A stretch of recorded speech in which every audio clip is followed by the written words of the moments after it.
Ja, nej, live again.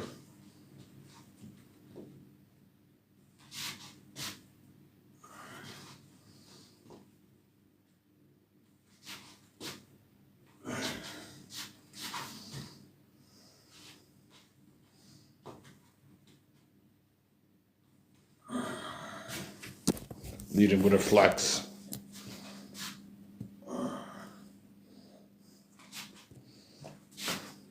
Me and Bob here wear similar body composition. Mighty neck, abs, some pecs. I'd say he looks like he's a little bit bigger though. Possibly. I asked my girlfriend, she said, no, you're in better shape. Your body's better. So,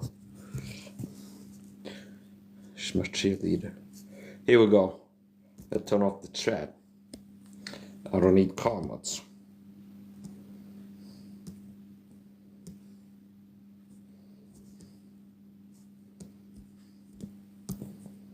There we go.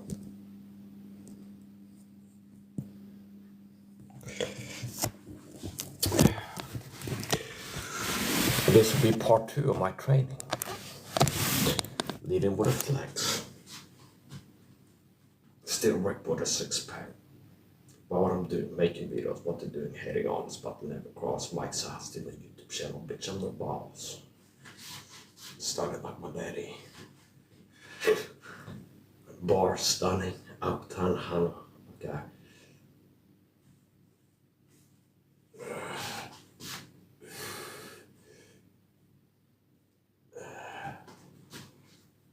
This is the post-anterior abductor subcutaneous flex muscle.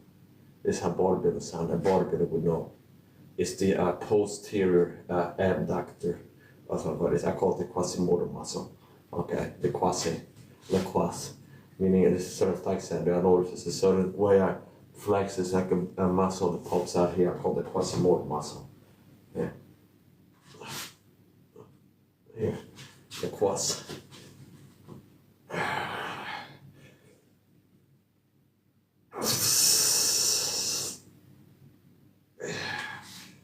So, previously on Mike Saha Live on TikTok, I was training boxing, okay?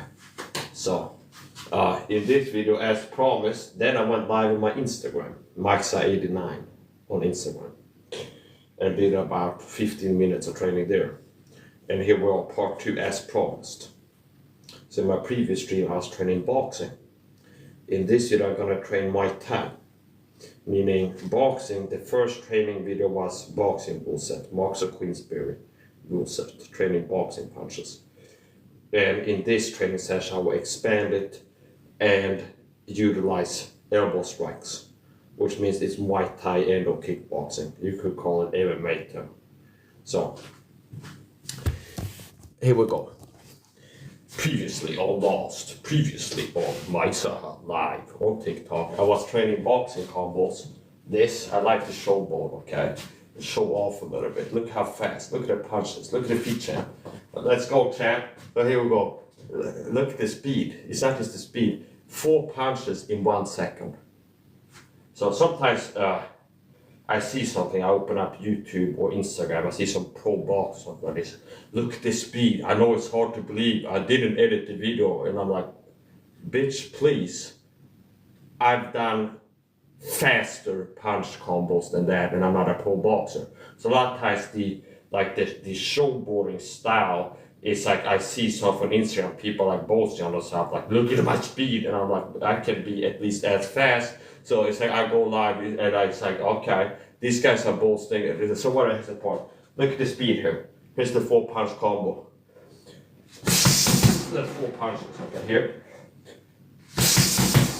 That's 4 punches in less than a second. Meaning from moving any part of my body from the fighting stance, any part of my body starts moving until the last punch in the combo lands, this less than a second.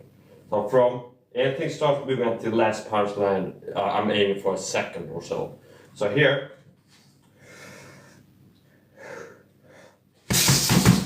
I'd say that's 4 punches in around a second, less than a second, I'd say. So, do it again. That's 4 punches. Now let's do it 6. That's 6 punches in, I'd say, around a second. Okay, so here, 1, 2, 3, 4, 5, 6. I was doing that. 2 straight punches, 4 hooks. So once again, with a 4 punch combo, aiming to make it fast. That's 4 punches, okay? And slowing down what I did, this is the no rotation punches I like to throw. I call them no rotation punches. Typically rotating punch. See here. So you go from here, you turn it, rotating your punch. So I call them no rotation punches because as opposed to normal boxing punch, a more traditional way of throwing punches, throwing hands is to rotating, or to rotate. So if I start with this stance here, you go bang, bang, and you're turning your punch, torquing it, and you're connecting here. So as opposed to that way of punching, it's no rotation, meaning I'm not rotating my hand. It's straight row or knuckles. And a good target zone for that would be the solar plexus. See?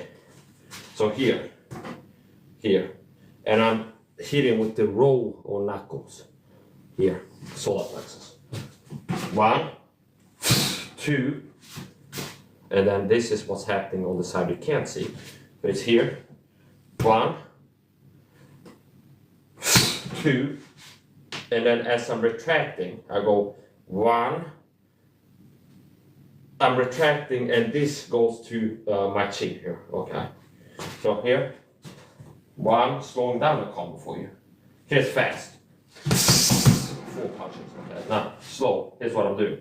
1, 2, 3, hook, 4, hook, okay? Speed it up. And then what I did towards the end there, I'm moving out, and as I'm moving out, this is intelligent. If I'm fighting somebody, a lot of times the imaginary opponent that I use is Senchai. I've been watching Senchai fights, he's very good at kicking. So a lot of times in shadow boxing, how you train is you imagine a guy in front of you, okay? And a lot of times if I imagine somebody in shadow boxing or training, a lot of times I'm imagining I'm fighting Senchai specifically, like the last 6 months or so. So a lot of times if I'm imagining fighting a specific person, it's Senchai. Why? Because he's a dangerous fighter. So, for example, if I'm close here, mostly I'm in danger of elbow strikes, knees and things like this. Okay. Now, if I'm fighting Senchai, I go bang, bang, bang, bang, and I start moving back here. A likely way that he might react to that is as I'm moving back into kicking range, his reflex will be to kick to my head. See, if I'm here, okay, this is punching an elbow strike range in knees, okay? Okay, so as I'm moving out here into kicking range, a likely counter to that reflexively, somebody's good at kicking like Senchai, might be if I'm here, bang, bang, bang, for a punch, and I move out like this.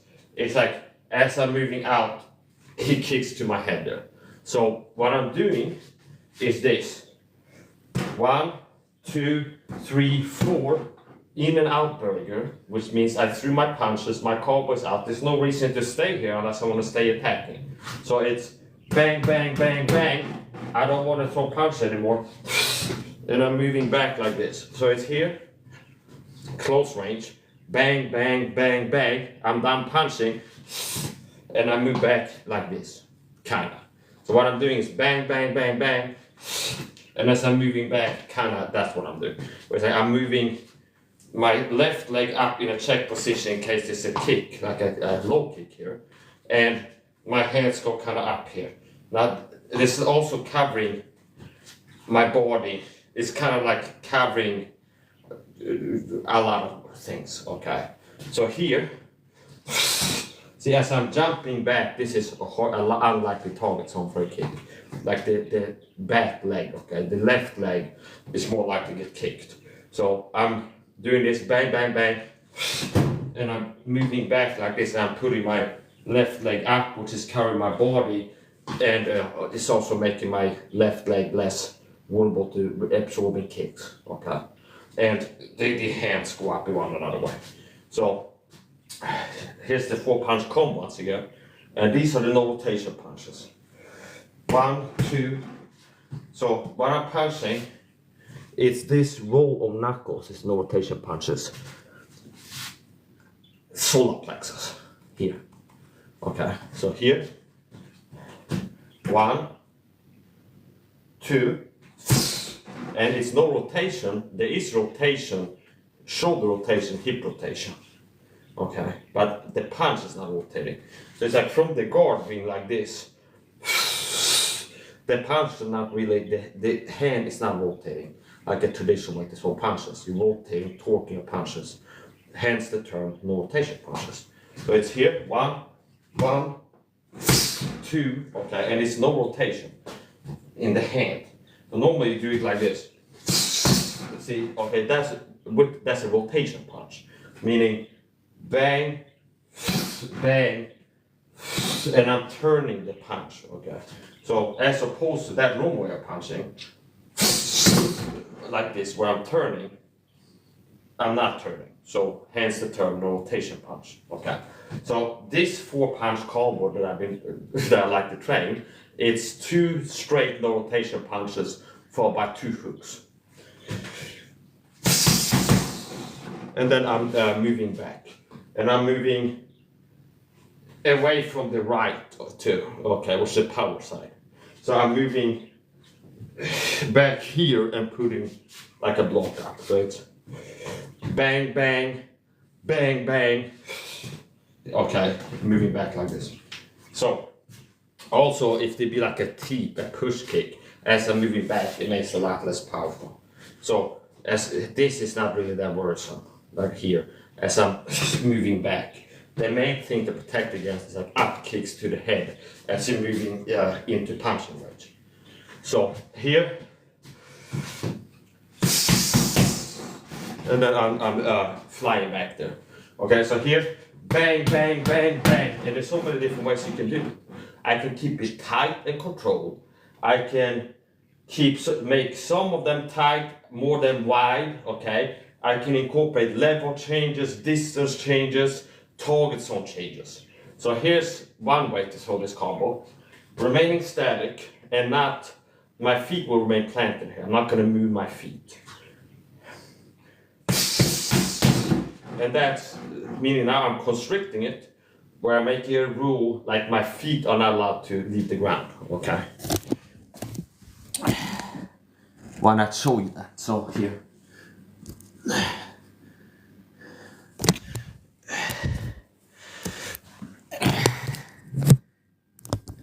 Here. Here. Okay, so here. And my feet, no part of my feet leave the ground. Okay, not the heel, nothing. I remain planted. So sometimes I make rules for myself like that. And I'm still generating power without getting off the ground. So sometimes I make a rule like that. It's like I'm gonna throw hard and fast punches. And normally if you want to throw hard and fast punches, be like turning and doing different things. But it's like I'm gonna do hard and fast punches, and so the punch is supposed to be hard, and I'm not allowed to leave the ground. Okay, so I'm staying glued. Okay, so that's what I'm doing. I'm gonna throw hard and fast punches, and no part of my feet will leave the ground. I remain planted, and that's a hard and fast combo. And I think you can see nothing is leaving the ground.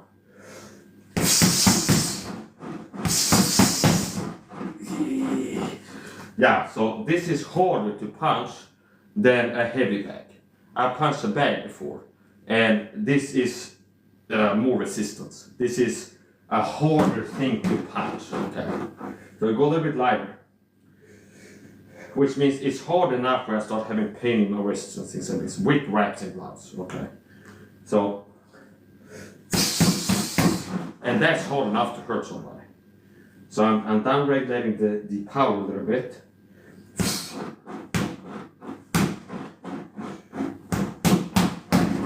And there I turn off the reading sound so you can hear the impact more, which gives you a sense of how hard the punches are. And you can hear the last punch in the combo is the most powerful one, due in part to the fact it's the right and it's more distance I'm covering, and now I lost the foot. So here we go. Once again. Maybe this is a better angle.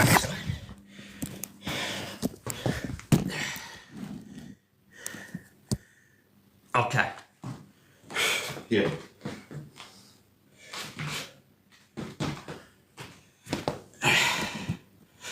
We could, if they could add something, we can go live horizontally on TikTok.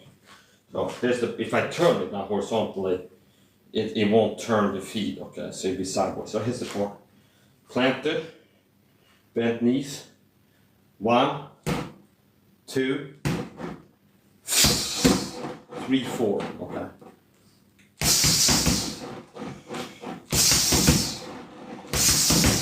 That's a fast combo and it's hard enough, okay. So here, 1, 2, 3, 4. So it's not just the speed of the punches, it's the accuracy and the power. So it's a hard and fast accurate combo which is effective. So here, 1, 2, 3, 4. And I'm using rotation, but I'm still sticking to the rule. My heels are not allowed to leave the ground. Staying glued to the ground, and I'm still generating power, okay. Now there's hip rotation and shoulder rotation. So here's a combo again. 1, solar plexus, no rotation, solar plexus punch. 2, and then this goes here. 1, 1, 2, 3, 4. Okay. Now my foot left there. So here we go.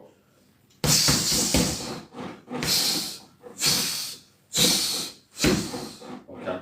And it left a little bit there. So here we go again. Hard and fast. My punches are like my body. Hard and fast. Here we go. And my character.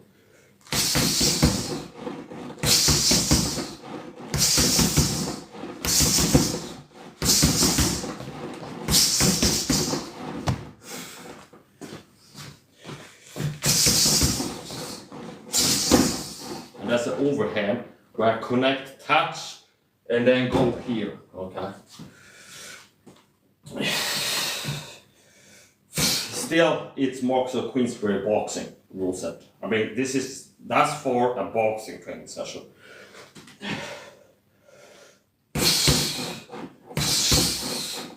There's no rotation punches.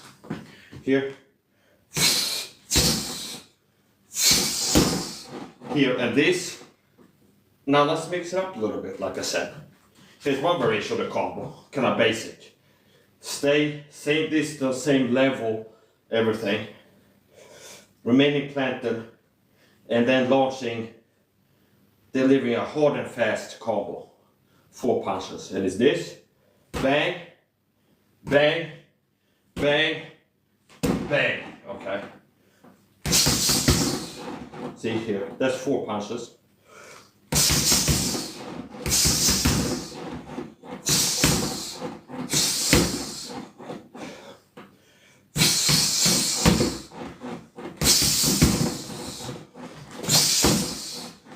And I was pulling my punch there. So here, bang. Here, you can also change it. And let's change it a little bit. So here, I can make the 2 punches be to the head. This is intelligent fighting. Meaning you think about how it will work in a real fight. Okay? So what effect will it have? Likely responses, how is the person going to react, and things like this. So, if you punch to the body, that can be enough for a lot of people, especially frail physique, weak people. It's like you punch them to the solar plexus, you can lock the air out of them and take the fight out of them. So, this can be enough to hurt a lot of people. Now, punching to the gut, so fighting a boxer, if you dig it in, they have like a guard like this. and you're fast enough and you sneak a punch in here. Like if I'm off the center line over here, so it's like here, for example, the rotation punch. If the arms are here, I'm stepping to the side, which means I'm throwing at a straight angle in between the arms, okay? So here, for example, okay? So if the arms are here, meaning mirror like I have the guard, here I'm punching into the arm, okay? So it might be here, see, where I'm moving back and then throw that, okay? So anyway, that's the point. Punching to the body can open up the head. Punching to the head can open up the body. Meaning if I go 1-2 hard punches to your solar plexus, that might be reactively a person who's a boxer good at fighting might react by covering up the body, okay? Because the body is under attack. So it can be that's an instinctual response. Somebody get punched here, it hurts. And it's like they cover the area and kind of grab it, stuff like this. Now, also people that are trained, like boxers, have trained effective ways for like covering the body. So it's like the guys attacked my body right now, cover the body. So amateurs or experts, if you're fighting somebody, if you deliver punches to the body, a lot of times, if you have like a high guard here, and I get punched here, and it hurts, and I don't get dropped, lever punch can drop you. And I might go like this. See? If I'm fighting somebody, and I have this kind of high guard here, this is open, I get kicked here, kneed or punched here, and it hurts. I might react by this. Better yet is I see it coming and then react, and I'm moving away from the power, away from the attack, and having it punch into my elbow instead of my rib cage or liver, okay? So here, like this for example, see, if you're fast enough, you see somebody loading up or something to the body, might go like here for example, okay? So from here to here, okay? So punching to the body can open up the head. It's unlikely to stand like this, okay? Especially somebody's trained. Now if you're fast enough and somebody gets into your face, and that's a fast combo. So it's like if they walk up, put their hands on their shoulders, or they walk up or something like this, it might be, that might be enough to drop them. If you can launch them, land that combo. Now, especially like come and walk with hey or something like this, and their hands are here, you could go from there, okay? So you can think about things like what if the person is doing this right now, you can do this. So here's the point. Thrown to the body can open up the head, thrown to the head can open up the body. So if I throw, bang, a rotation punch to the head, that now as soon as that connects, the person might already be, if they didn't drop them, the person might be, a box for example, if I connect with that one punch, might be starting to cover the head, okay, in response to that. It's like bang, bang, see, a lot of times 1-2s, if the one lands, there's a 2 coming a lot of times. So it's like bang, bang, see here, or with the rotation, more classical way of punching, see here, with a 1-2, bang, bang, okay? So if they see the one coming, it might be before it even lands, a trained person might be protecting the head or moving down or away or doing all kinds of things. So basically attacking to the head can open up the body. So if the hands are like this initially, okay, and I go bang, bang, connect or not, the person might be moving back and starting to cover the head area, okay, for example. So, punching to the head got up the body. So if I'm standing in front of you and you punch me in the face and I don't get knocked down or dropped by it, I just got hit in the head, I might go like this, okay, because I'm taking punches to the head, okay. So I protect the head, that's where they're attacking right now. Now, here, my rib cage and liver is covered when I'm keeping this guard here. See here, okay. Solar plexus is open, see. So if you think a person with the same guard is standing in front of me, that's the normal rotation, fast punch, sneaky in between the guards, see. So if I'm standing like this in front of you, and you're a little bit off the center line, throwing a rotation punch in between these arms, you can connect to the gap or solar plexus, or even the head. So it's here, it can be that too, to the head, see, where I go, the rotation punch, 1-2, can be to the head too. Bang, bang, see. And here, from here, the natural follow-up is 2 hooks to the body, 1 on each side, to the liver rib cage, okay? So bang, bang, and it might be I start out here, close the distance, just touching with this. I'm not even trying to knock you out of it, I'm just connecting. Putting something, throwing something at your head, okay?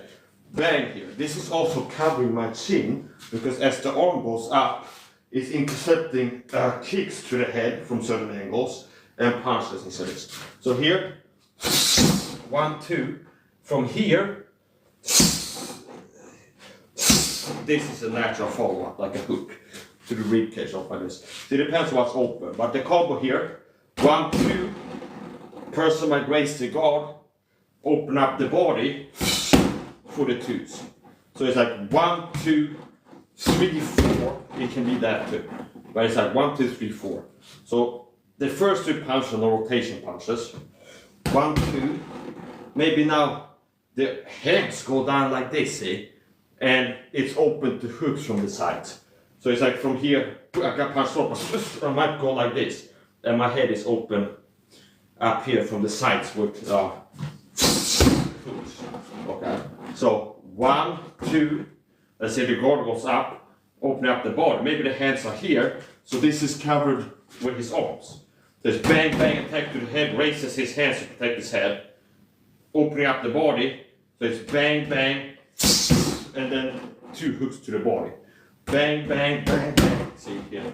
Bang, bang, bang, bang. See? Or the inverse. Where it's like here, punch to the solar plexus, the body's under attack, opening up the head.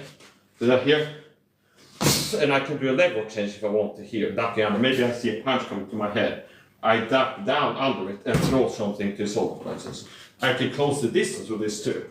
Here, see here, where I move in like that. I can do it if I want, if you're fighting MMA. Where it's like it's here.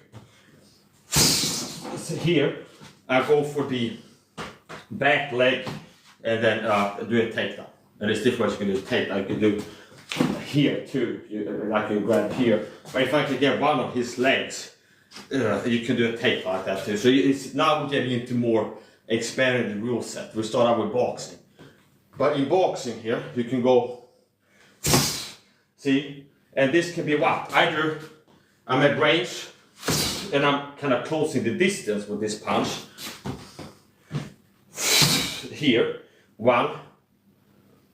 Or it can be here, moving down and throwing it, which could be like ducking under something. I see something coming. And I throw this punch out as I'm dropping, making the punch miss. And here's the follow-up too. And obviously you can do other things too. It can be 1, 2 with a hook. It doesn't have to be a second straight. But I like to work with the same combo a lot of times. Like let's drill this combo and then drill variations of it, expanding it. So start out here. 1, 2, no rotation punch and solar plexus guard area. It can be bang, bang. 3, 4, followed by 2 hooks. So it's bang, bang, bang, bang. 2 straights, 2 hooks. I can expand the combo, go 6 punches. And it's 2 hooks to the body, 2 hooks to the head. Where it's bang, bang, bang, bang, bang, bang. Okay. Here. That's 6 punches. Hitting where I want to hit more or less. So here we go. 1.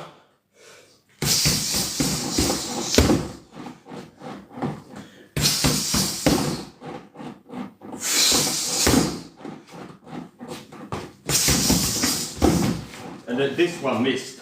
So sometimes he has good movement, okay? Meaning he's moving in unexpected ways, which means he's got pretty good head movement sometimes. But like he's moving like this or kind of like this, which is typically not how you want to move. Because if I throw this, moving like this, okay, but it's like he's got decent head movement sometimes. And here's like a uppercut. Now you can see this is short up here. Now this can be to the solar plexus, or it can be here, or it can be here, uppercut, under chin. It can be all kinds of stuff. So, man, I'm enjoying this, and I'm gonna have to keep it light. Now, I've been looking good and doing good in this video. So I look forward to all the hate once I download this video, upload it to YouTube. I'm not gonna have a lot of hate. The better you look and perform, the better you do, the better you look, the more hate you get from people. So, it's okay. So I've been looking and doing good. So I'm excited to see how much sound start I get with the video when I download this, upload it to YouTube. So here's the point. Now we're doing Muay Thai here. So here,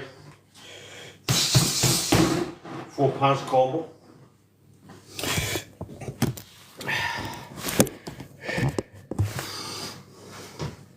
Here.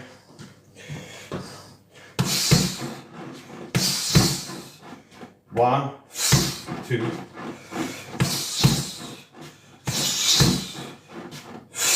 It's like pulling a bow too, a lot of times the fourth generation. Okay, or here. Or here.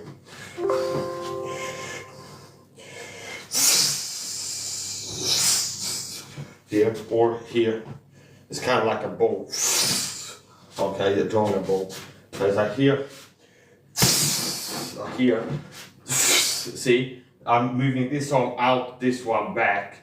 It's like pulling a bow, kind of. It's the fourth generation. See here, and it goes back to cover here and here, and it can be here too. Here, here.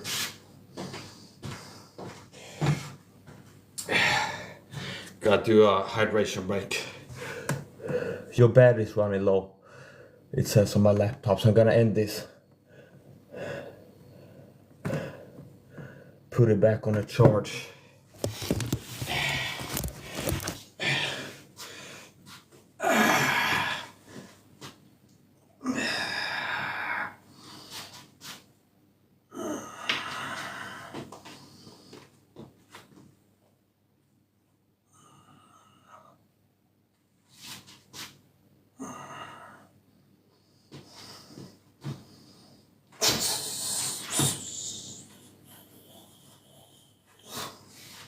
So, quick hydration break.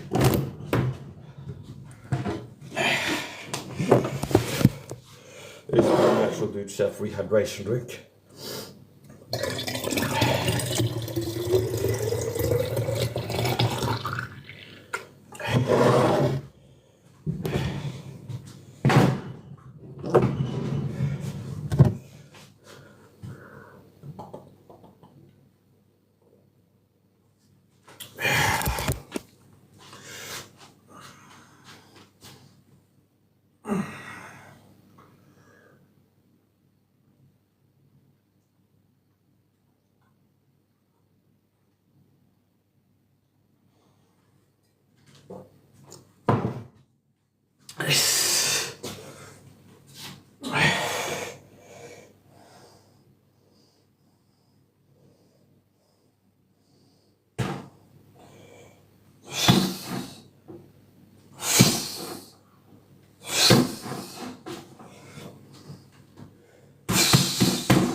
Keep it tighter now.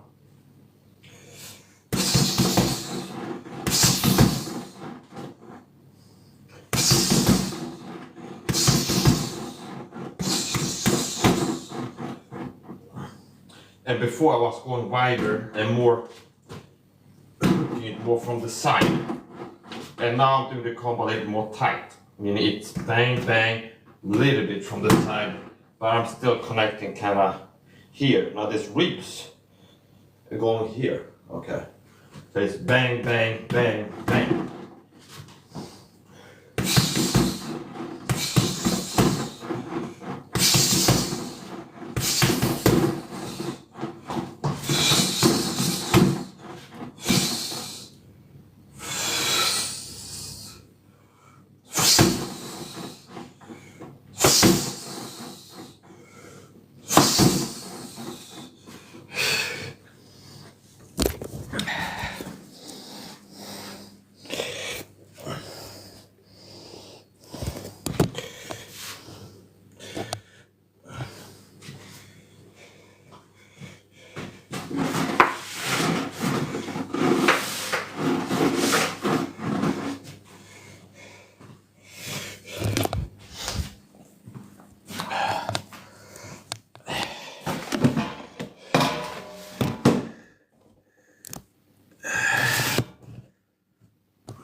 Okay.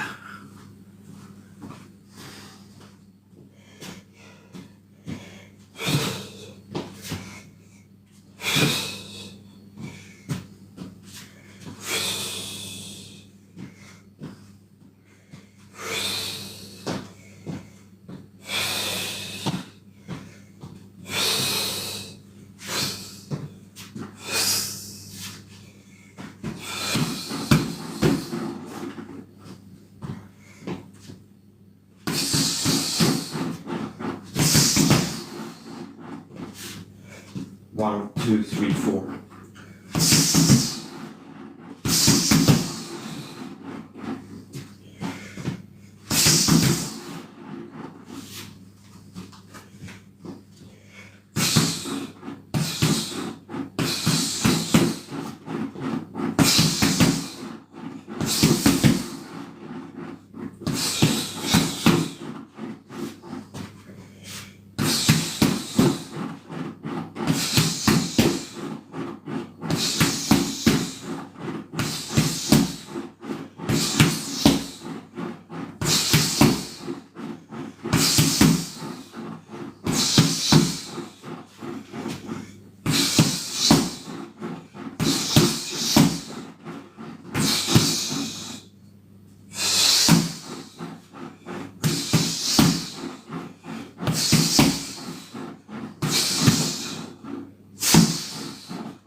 One, two, three, four.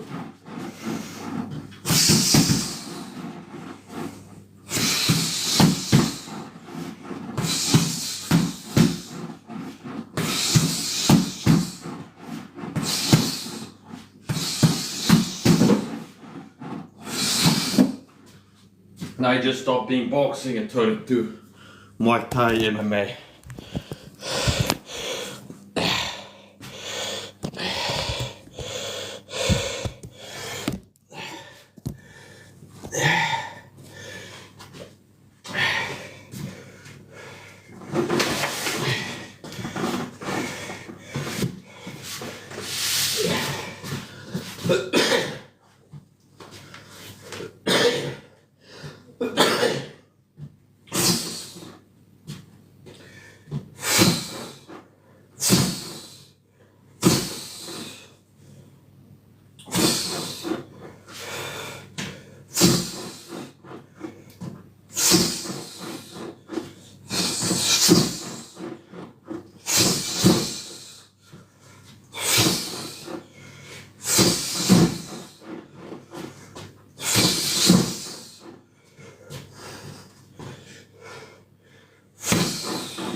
This side of my body sort of cramp up a little bit.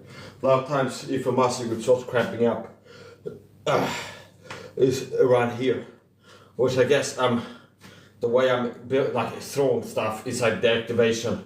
I'm using this part I guess a lot, like part of like explosive force, where it's like using this area of my body I guess. A lot of times if I get muscle cramps, it's this area right here I start feeling. So it's like this stance I guess. Yeah, I'm using this muscle group a lot.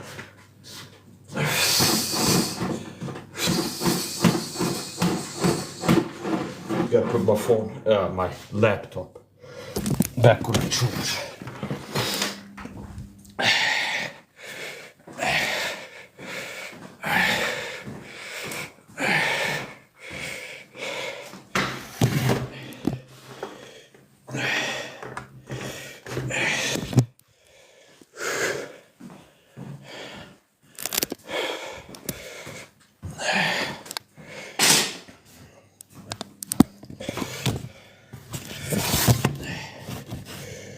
We do some MMA now, Muay Thai. What are some other things I can do from here?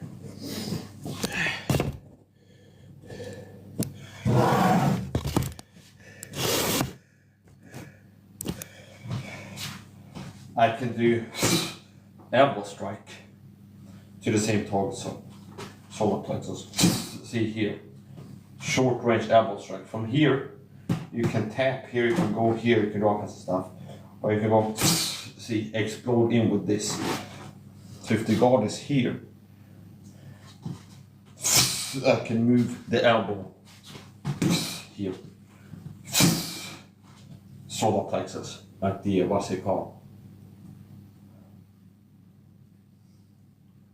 The sternum, I think it's called. Here. That's the home for this. Like right here, there's a bone here. Solar plexus arm right. So here. Here. It's more powerful if I set it up by moving into this large position here. See? Here. Here. This makes anything I throw from the left more powerful with this hand.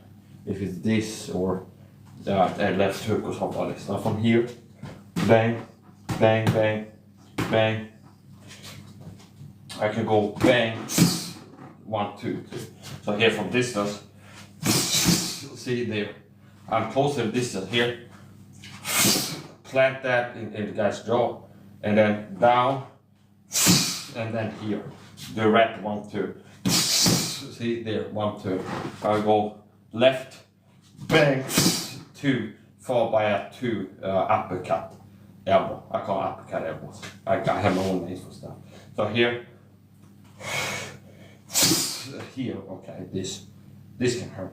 Okay. I don't know if you got punched or some people have had experience of in playing hardball or ball or something like this, getting a football or like some kind of thing in the solar plexus, like it can knock that out of you. So a lot of these attacks to the solar plexus can have that effect, like knees, kicks, punches to the solar plexus. It can be like knock the air out of you. Okay. And here, it can break bone.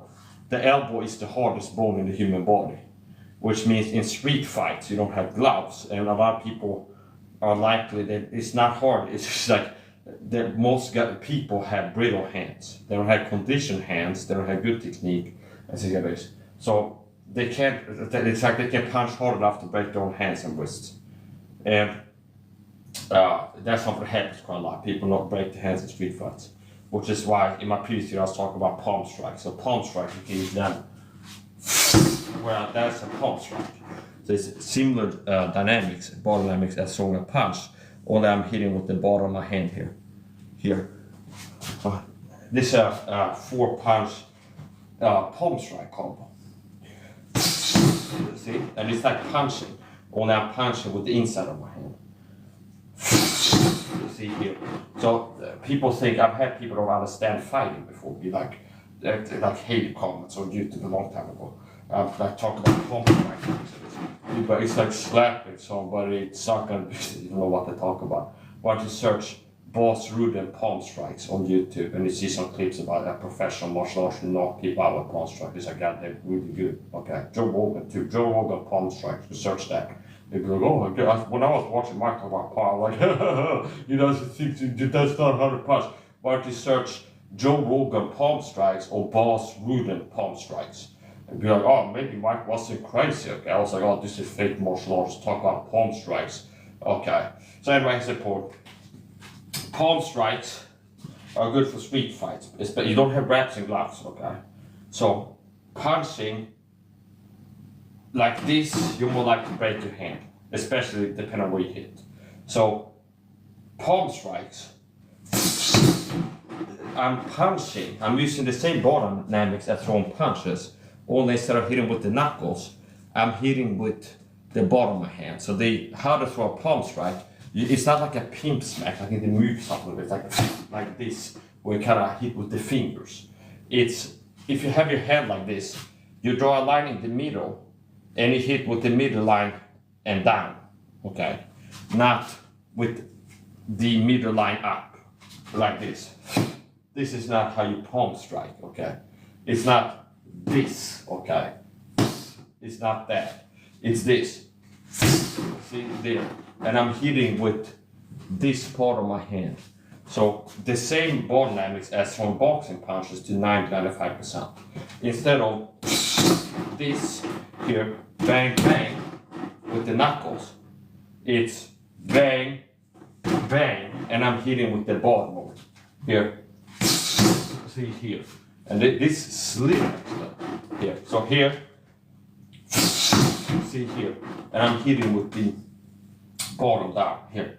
See here. So it's the same body dynamics to about 95% as from a boxing punch.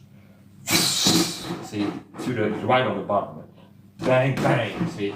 Instead of this, the 1-2 becomes 1, 2. There's, see, and I'm still hitting to the jaw there, kind of like an uppercut if the jaw is like this, with the jaw, with the hand. Okay.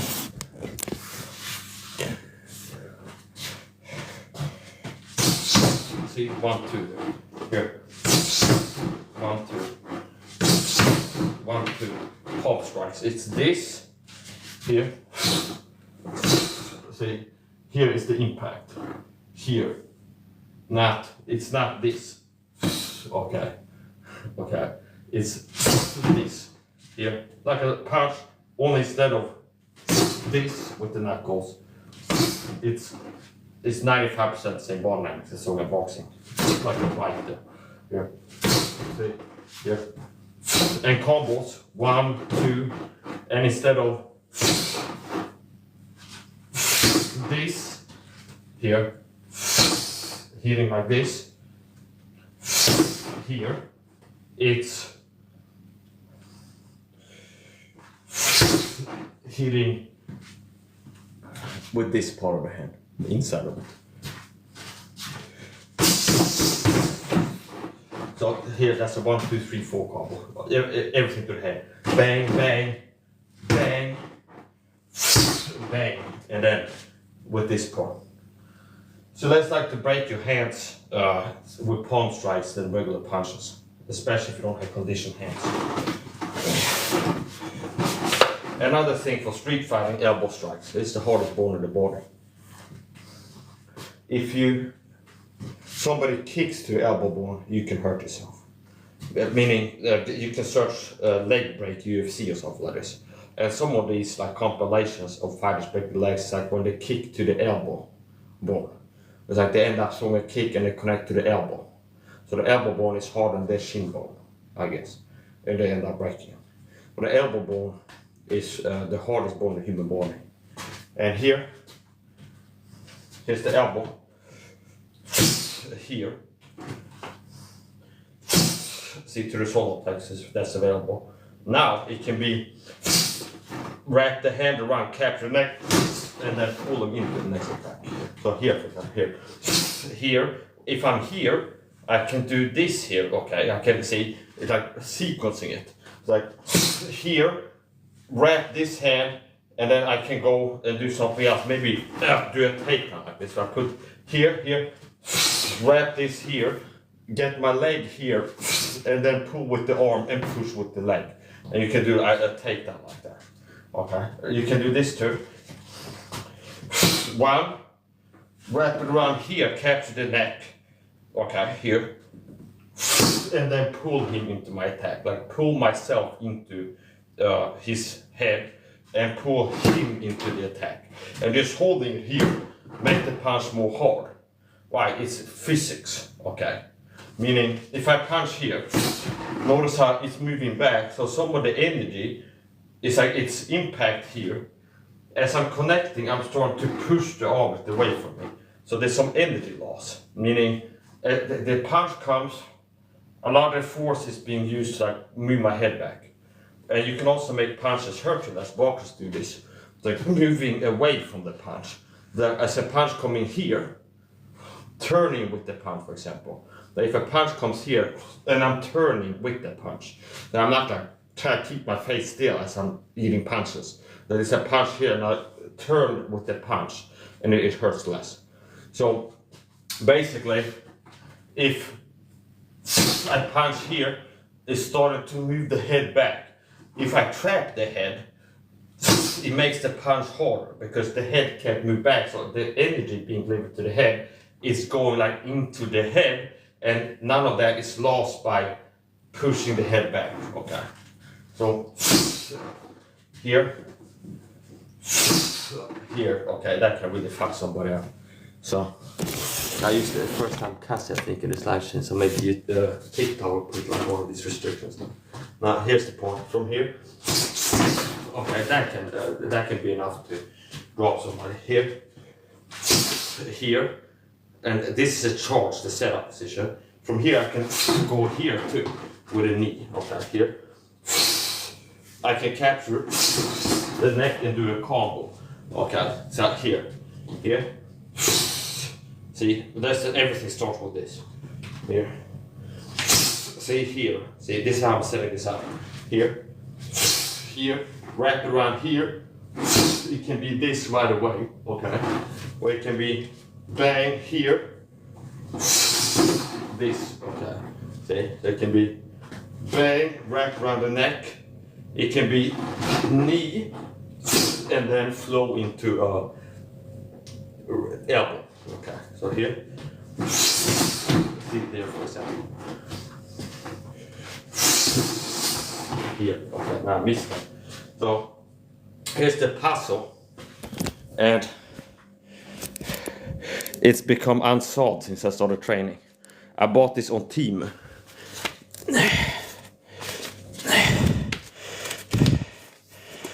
And it makes it less slidey. So the floor is hard and slippery. This is hard and slippery. So if I don't have something under it, it makes it slide around and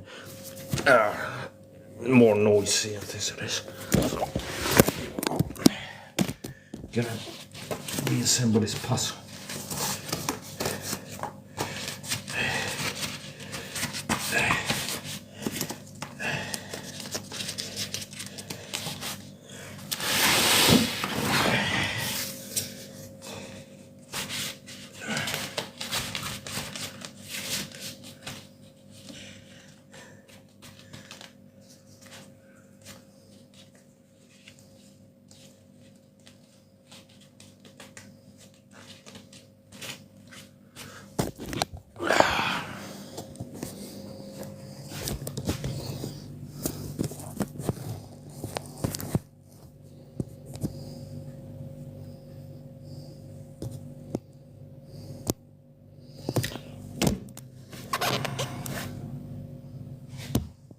Okay, I have some more of this piece. I thought this would be enough, but it will work.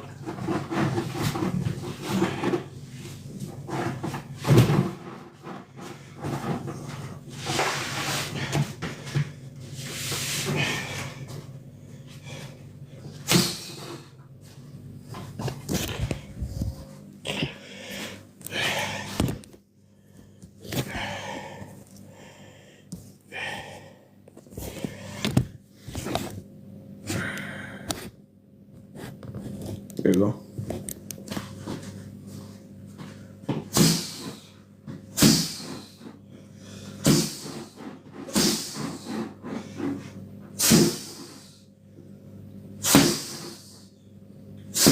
If the body is open, you can throw elbow strikes to the body. Now if I have my hands here, it's open for... Okay, and I just clicked on something there. That is the point. If this... Somebody standing in front of me like this, throwing an elbow like this is gonna catch the arm. And if I go to the left, it makes it easy to connect in between. So, from here, or here.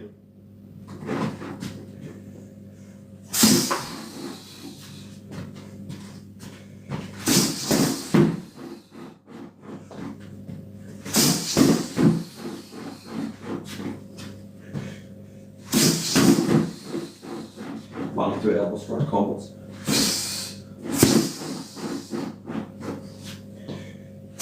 This too, if the head is open. Here.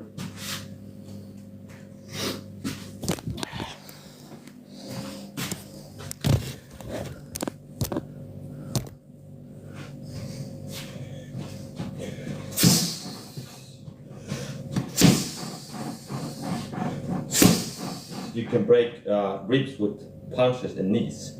Now, elbow strikes, if it's open, I mean, if the hands, if this area is open and I'm here, one way I can attack is by putting my elbow in your rib cage.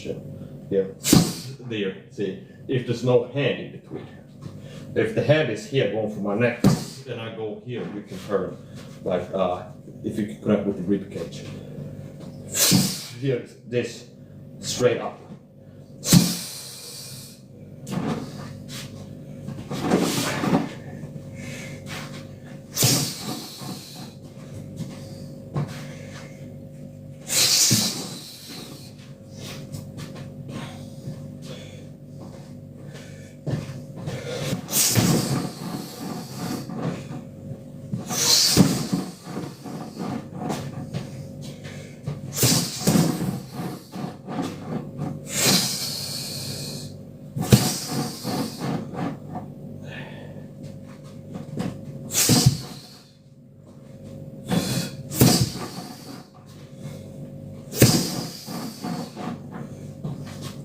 Orbital bone and the temple are good to hit. So I was focused on a certain spot.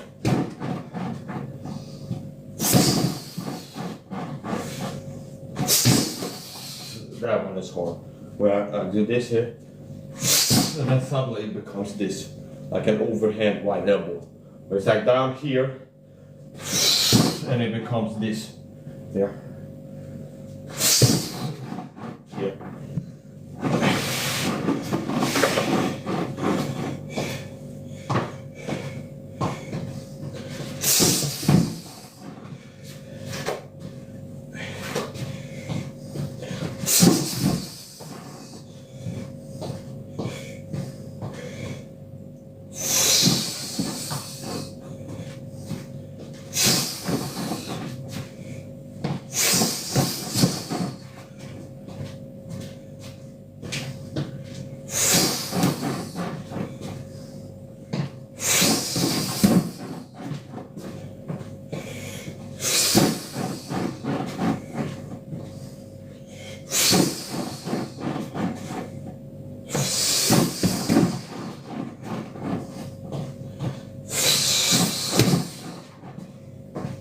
Now I'm doing combos, knee, elbow, same side. So here, see here, 1, 2, 1, 2, and I'll do right, here, only hitting, go here, here, only hitting.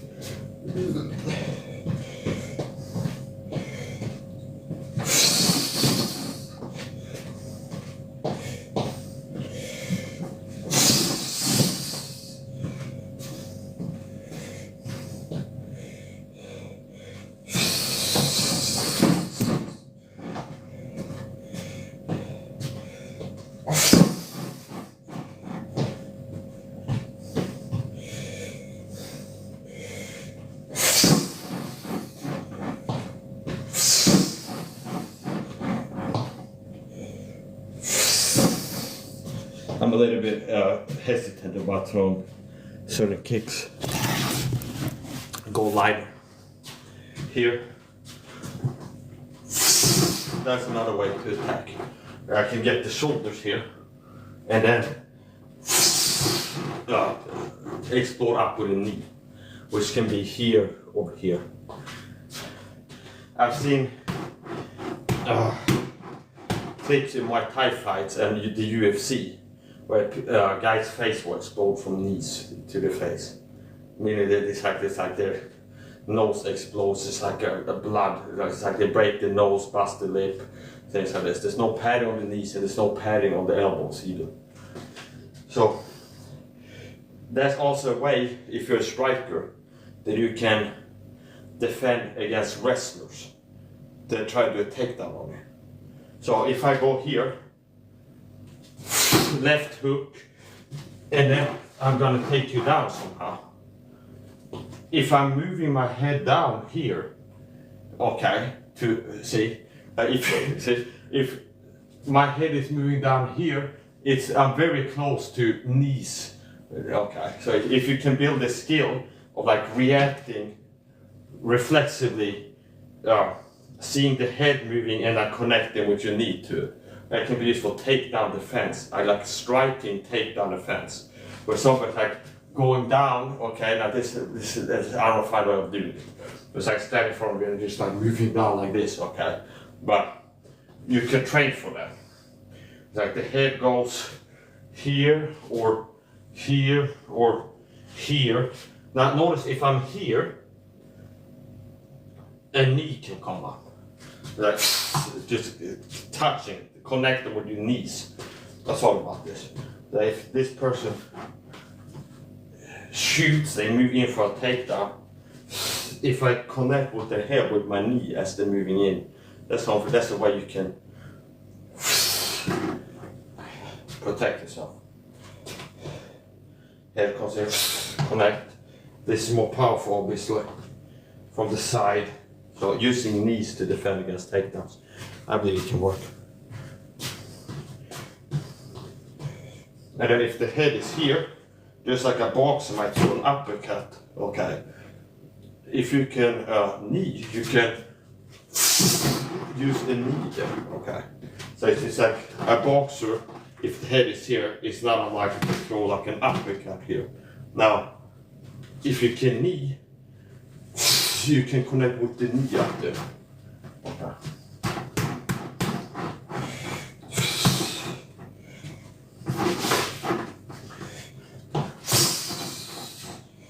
That's to the jaw there.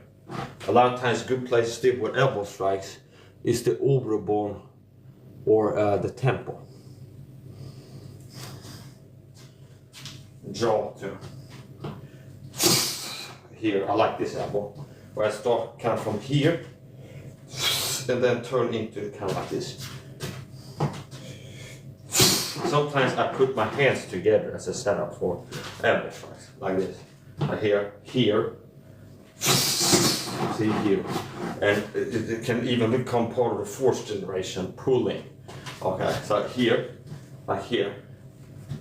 See here, like I'm doing some kind of like a wrestling grip. I'm grabbing my wrist here on the side, like here,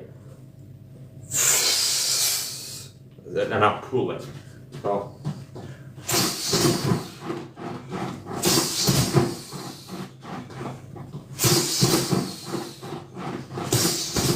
And this here is like a X combo, where it comes at this angle first, here, and then here, okay? It's a little bit separate, but like here, that's to the overball. Here, and then the second one is here, you can slide into.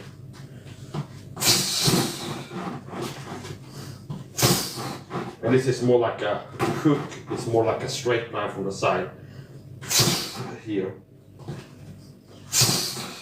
and I'm hitting to the jaw there. Or the cheek here. And from there, it can also be this.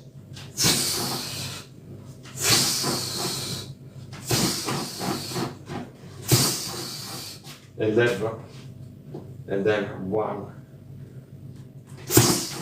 That was a good one.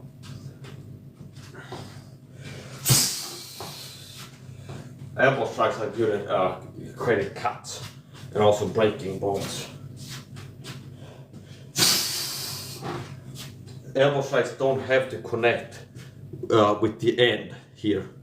You can connect with the forearm too. You can still hurt and push. Like for example here, just pushing my forearm into your head like that is doing something too. You get somebody off balance. So here, it's almost like an uppercut or something, but I'm hitting with the forearm or the elbow. Like here, I'm just pushing this here, kind of pushing my forearm into here, and then from here, I can turn it to something else, like here, there for example, or here. And then this hand goes down here, which is giving me some protection against coming out.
So it needs to be more at this angle, I noticed, out, then straight up. It's kind of, yeah, going up like this.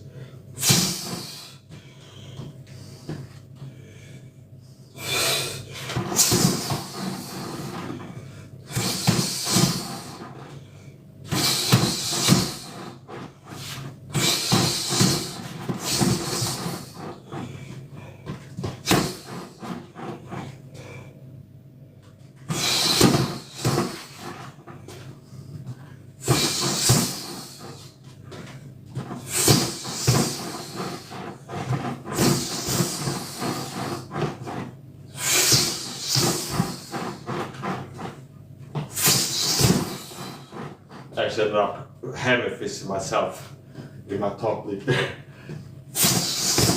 Okay.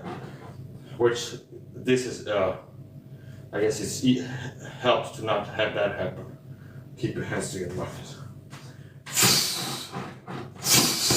See if you can attack with elbows all kinds of ways. Here.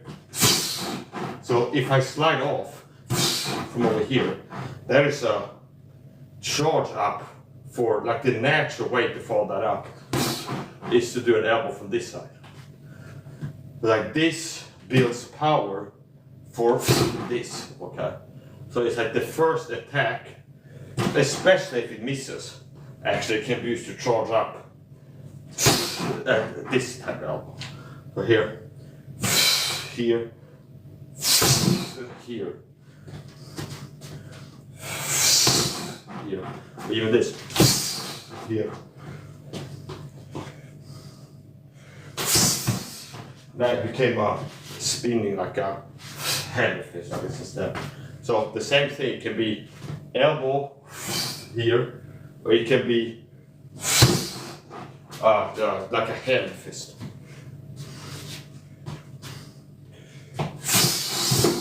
See here, to the temple. This is a good target, so like the ear. Temple, the side of the cranium in general. So here, and this is going up, like an uppercut almost. I'm connecting from under here, here. If this is open, okay, if the hands are here, then like that would block this angle all the time. So it's like, this is more likely to land. In the middle, if the hands are here, okay. Now, if you have this here, a power elbow can still deliver shock to your brain and break your hands and wrists and fingers, things like this. So if you have your hands here and you connect with the elbow, like especially if you don't have gloves. Elbow strikes are more dangerous if you don't have gloves. The gloves are kind of like a small shield. But I have my hands here. It adds some padding. So an elbow, normally you have like these little bones here behind the knuckles. So if I have my hands in a street fight and there's one of these elbow strikes that connect here and there's no padding there. Like the elbow to this row of bones here is like you can break the bones of the hands and the wrist. So with gloves like this, there's padding. So even if you have padding, you can still like crash through the block and deliver energy to the cranium, like to the head, like shake the brain. Even if the hands are here, if I connect like this and it hits a hand like this with padding on it, it's still like shocking your brain, like rattling your brain. Okay, there's still energy there. Now, if it's a street fight, I don't have wraps and glass and padding. Elbow bone on these bones here, it can break it. So it can take the hand out of commission. It can mess somebody's hand up. So the elbow bone is harder than any bone in the hand, meaning the knuckles, the whatever. So even if the hands are here, see, he's got his hands here. You go here with the elbow, it can still hurt. So things are a little bit different in street fighting or bare knuckle than it is Boka and Senshai fought bare knuckle Muay Thai, like special rules actually. So if you have your hands like this, or like this, even like fists, cover your temples. Now if there be an elbow strike, like one of these, coming here, and I don't have padding and wrapping there, it's more likely you break your bones. Like you have these little bones, you can feel them. If you make a fist, you have these bones that support the knuckles. They go like from the knuckles back towards your wrist. These, if you throw an elbow into it, it can break them. So here, see, that, if there's a hand here, it can still cause like a lot of damage. And then also it's like pushy force, like that force is still being delivered to the head. If you have your hands here, it's still being delivered to the head. So elbow strikes, sorry, I like elbow strikes. I like training elbow strikes.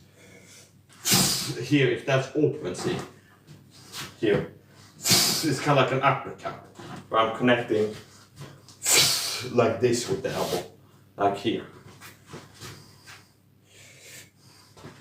A lot of times you're going over the guard, so that if the hand is here, the hands are here. Here, this is more likely to land. If you hear bang, bang, bang, maybe work into it with punches. Like bang, bang, bang, bang, bang. And then like quickly like snapping an elbow. So that's another elbow you can do.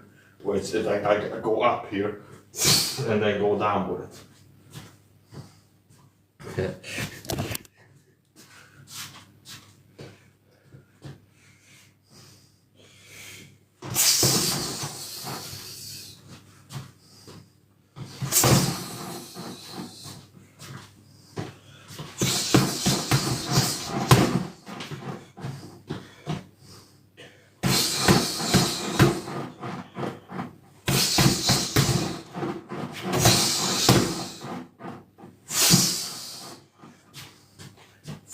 I'm gonna have to go lighter.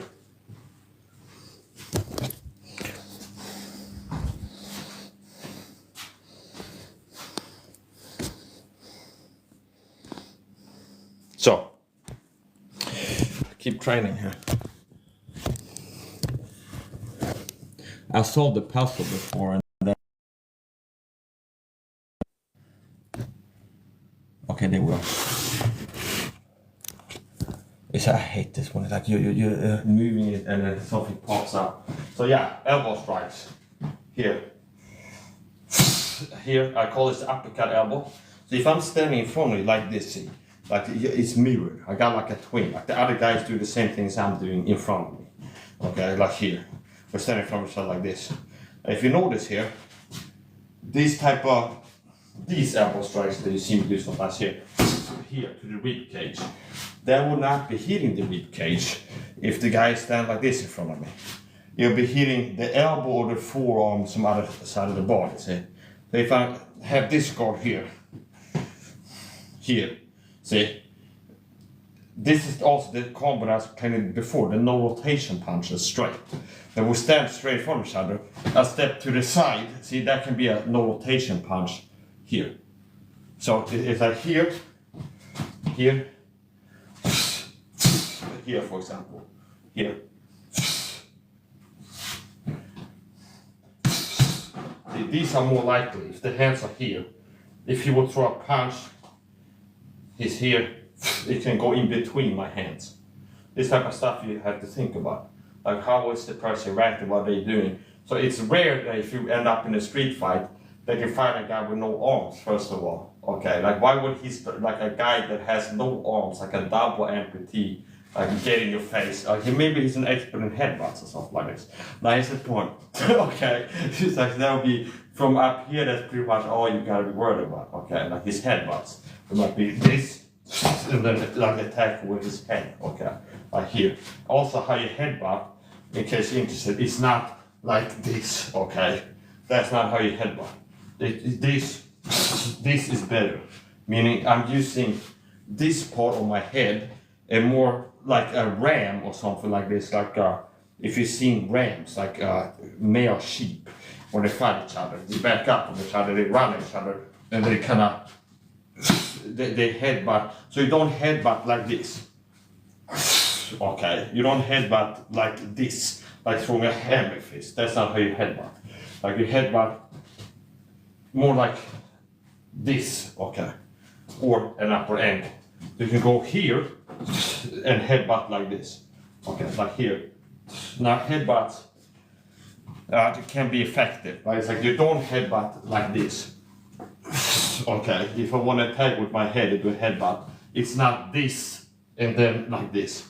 Because a counter to that would be doing this, and then if he's gonna hurt himself more by the headbutt. Like, do you understand? So if he's gonna do a headbutt here, like this, okay, yeah, that can hurt. Now if I go like this, and he headbutts, this is gonna hurt him more, the headbutt, than me. Okay, like if he uses this technique, okay, the headbutt, or like this, or something weird. But I did like this, okay, kinda. It's a little bit exaggerated, but it's like this, okay, it's like this. It's better to do it like this. See, that's better, because if a way to defend against a headbutt, if this is coming, he charges up and then crashes against me like this, and I go like this, or like this, or just like without tilting my head, just moving down like this. He might knock his teeth out or break his nose, or but that it can hurt him more connecting with the headbutt if I make the headbutt connect here, for example. So if you're gonna headbutt, but sometimes there's better things to do than attacking with your head. Okay, it's like this. See, that is something you can do. See, like here. Notice what I'm doing. I'm pushing my head either like up here or more in front like that, and not throwing up like this. Okay, that's not how I headbutt. Now a lot of times it's like the less likely way that I would attack if I got into a fight with somebody would be a headbutt actually. It'd be more emphasis on connecting to their head with other things. Okay, so here's the point. Also, obviously, another headbutt defense, if you fight somebody on Muay Thai, okay, it will be an elbow, putting an elbow in front of the head. So it's like if you're here, say here, okay, for example, just putting this here, say here, or throwing an elbow, or just putting the arm in front of the face is a good one. So it depends on certain things might work on a certain person, but I like to work with somebody else. I like to connect with other people. So we're gonna do the rapid combo again. Bang, bang, bang, bang. Now this is a 4-punch rotation combo. Might sound special. So 1, 2, with 2 side orders of hooks to the body. See here. Okay. that's the 4-punch combo. I like to make it fast and snappy. So here we go. And notice how I'm moving out there, see? And away from the power right. And there might be a kick, if this is central in front of me. And I move in, or whatever, I end up here. Bang, bang, bang, bang, for example. And it's like in and out burger. I'm done throwing punches. I want to increase the distance and think about what to do. I'll be like standing like this. Okay. So it's like, okay. So here, bang, bang, bang, bang. Now it's like in and out. I'm gonna move out now. It's like I move back kind of like this. Okay. So it's like here, bang, bang, bang, bang. See here, and it's not moving back like this. Okay, or bang, bang, bang, and then moving back like this. Okay, because I like to get caught in the head with like an up kick to the head or something like this. So it's here, bang, bang, bang, bang. A lot of times when I'm attacking to the head, my punches are covering my head as I'm throwing the punches. Okay, so it's like if I'm here, notice a lot of times my jaw is covered by my arms moving. So here, for example, from here, my shoulders kind of draw from the side. Here, this is covering a lot of things, like these type of things coming to my jaw. And then if I throw a punch, but if I start out here, as I'm throwing a punch, it's covering more of my face. So here, 1, 2, okay. And this also protecting us like uppercuts from the side. So, bang, bang, bang. We go like now. Bang, bang, bang, bang, bang. And that's an uppercut there. There's a bang, bang, bang. I like to practice this too. It's a weird combo I've been training before. It's jab, uppercut, okay. So 2 punches from the same hand. And it's a straight punch followed by an uppercut with the same hand. So here, see here, and it's all like this, back, and then attacking under the chin. So it's, see there, here.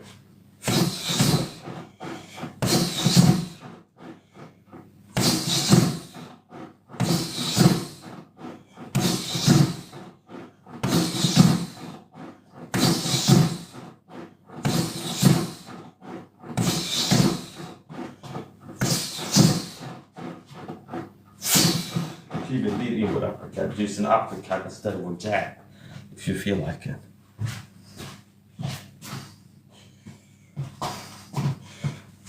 See there, instead of a jab, I'm moving in and connecting like this.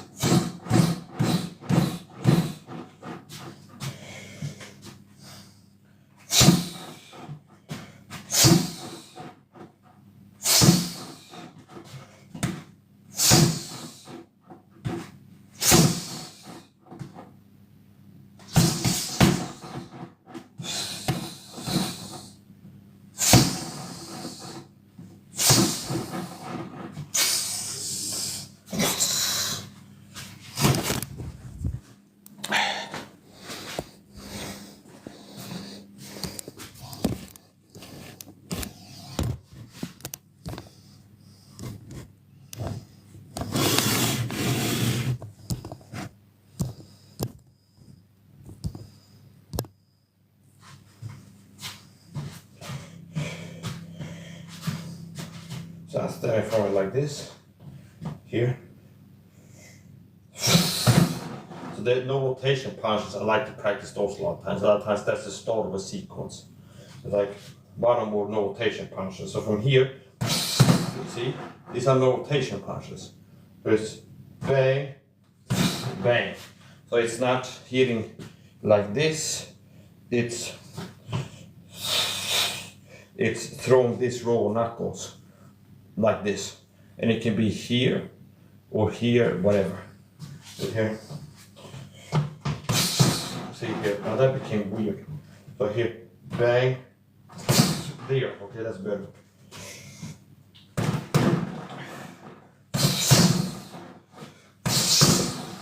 And that became weird too. So, here you go. You want to connect with this raw knuckles, not with the fingers to the side.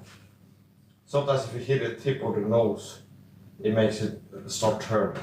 So here.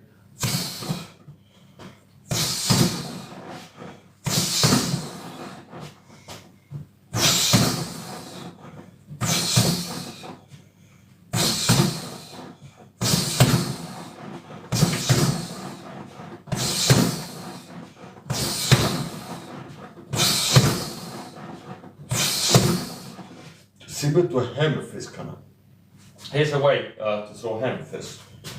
Standing. A lot of times how hammer fists are used in sports fights, like you see it in ground and pound. Where someone does a takedown and they're using hammer fists on the ground to down opponent. Now, standing hammer fist, targets will be the mouth or the nose from the front and not hitting up here. So if I stand here and throw a hammer fist, I end up a lot of times hitting to a part of his cranium that's going to hurt me more than him possibly. So a good place to connect will be the mouth or the nose with a hammer fist. What I figured out is connecting, dropping my level, and then throwing the hammer fist works. So like here, see here, so I drop the level and it becomes a more effective hammer fist, like standing hammer fist. So here, see here, so it's like here, here. It's similar to how I set up overhand rights when I train like combo sometimes. It's like start away from the diamond like this. Here. If I want to connect with overhand right, see there, where it's like I drop my level, whereas here, drop down, punch to the body, and I drop my level, go down, and then the overhand right comes. And it can be more like this if I want it to be, not here. See here, where before I throw something like here, I drop my level all the times. Similar to that, elbows, hammer fist. So here, yeah, you can do that, you can hammer fist. But a lot of times hitting, where you end up hitting, it might hurt you more than you hit with the side of the knuckle or like the bones or stuff like this. So a place that a hammer fist could hurt me more than the guy throwing it would be if he will connect my nose down. Like a hammer fist here or here, like the nose mouth area. Which means a setup for that.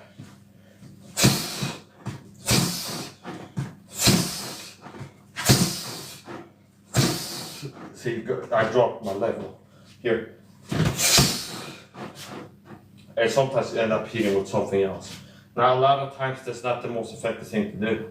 But I rather know a lot of techniques than to not know a lot of techniques. So it's like I know a way to do hammer fists, and I have some training for that. So it's like it ends up, if I end up here and the face is there, I know that one way I can attack from here is this, okay, and it can hurt somebody. Like to the nose, can break the nose, the mouth.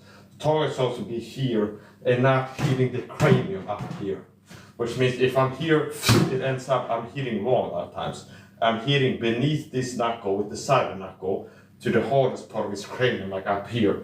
So it might hurt me, break my hand. And it's also like no wrap to the wrist. So more at a straight angle, like this works with a hammer fist. So from here, like that. So you can also do a sideways hammer fist like this to the jaw and then like turn it. And that's also where you more likely end up breaking your hand. So we'll do some more training, so elbow strikes. I'm gonna have to down-regulate the power of things. The other combo, showing off my speed again. Okay, so notice there's gonna be 4 punches in a second. Okay, so get your timers ready. So here, 1 second, 4 punches.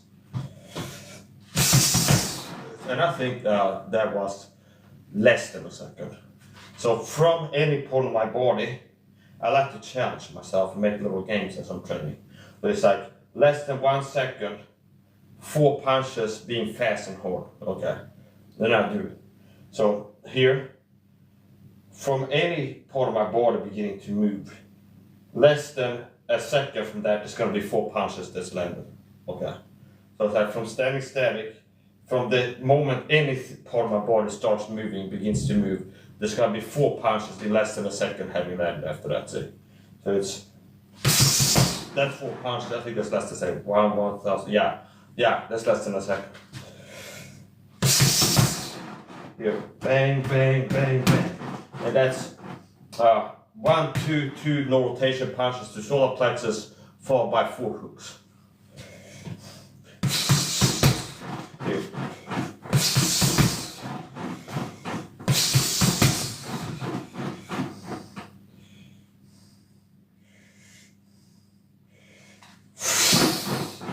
Okay, that's like the kick with no heart in it. Okay, it's kind of like. It's like, okay, it's so phoning it in. Nice support. Bang, bang, bang, bang. Or lighter. Now, as I'm moving here, there's a risk for some right hand thing coming or a knee. So it's like, it's here, I'm putting something here. So it's like there's a hand in between me and like an elbow or a knee coming up or something like this. From like this angle. See here, this is intercept a lot of things that might be thrown at my face, from kicks, like elbow strikes and stuff like this. Now hooks can wrap around it.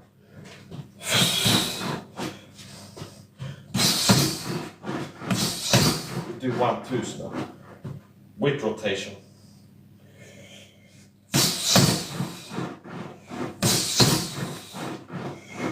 And this is harder than punching heavy bag. I've punched bags before, not a lot of experience with that, but I've tried punching bags, and this is hurting my wrists and stuff more than when I've hit a bag before. So this is more resistance. It's like it's harder hitting this. Then, so I guess it can have some bone conditioning, more likely. Like you throw kicks or something. Yeah, I guess this can help condition your knuckles even with gloves on, as I said this. Because it's I can feel it's hard, and it's also learning the hard way when I'm punching too hard or have my head like, okay, the technique. Like it punishes bad technique. If I'm throwing something and like I'm hitting at an angle, or I'm not having my wrist the right way or the angle, the fist, stuff like this, it's like it hurts more, okay? So you're learning how can I punch hard without hurting, I feel pain in my wrist or something like this.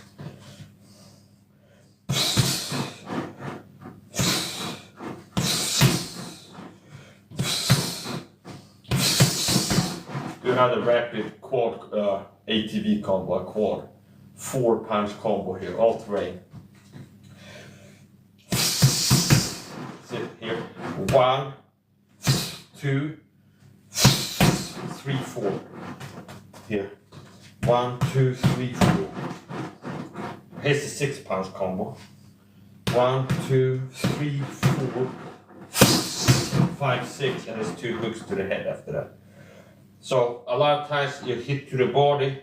If I'm standing here and he connects to my solar plexus, I might react to that by like wanting to cover up my body, which opens up my head. So if I have my hands here first, it's kind of making hooks.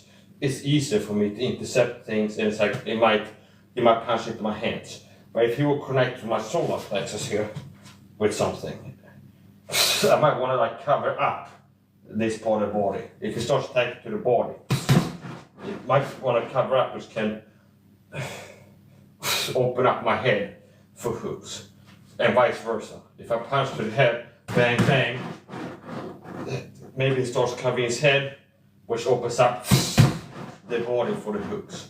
It's like bang, bang, bang, bang. So it's 1, 2, 3, 4. Or it can be 1, 2, 3, 4. Now here's the 6 punch combo. So it's 2 straight punches. It's 2 straight punches and 4 hooks. First 2 hooks to the body, second 2 hooks to the head. So it's okay.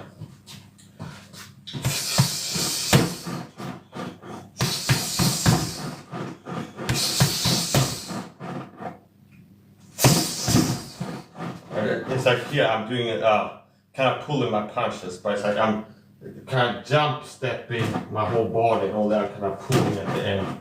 It's happened before that I hit this concrete ball. Okay, so.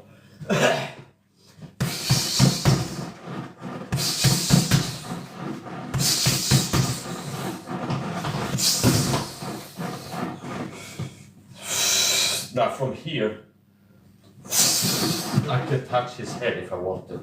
Okay, see, look at what the knee do, like this. Okay, that might not be the actual like technique. Okay, how to teach you the attack with the knees, but that's one way I can touch his jaw with my knee. Okay.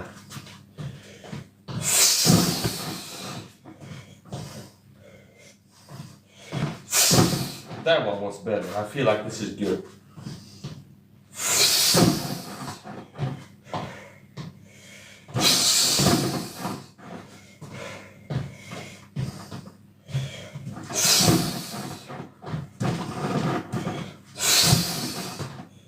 This is how I've been learning things. Like I start doing things that you can feel if you throw a good punch, understand?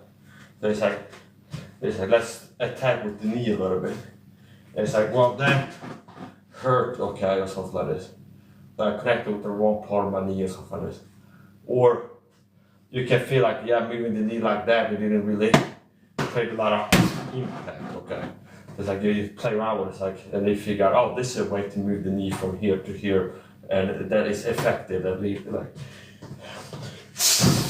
there, for example, to the rib cage, that can hurt.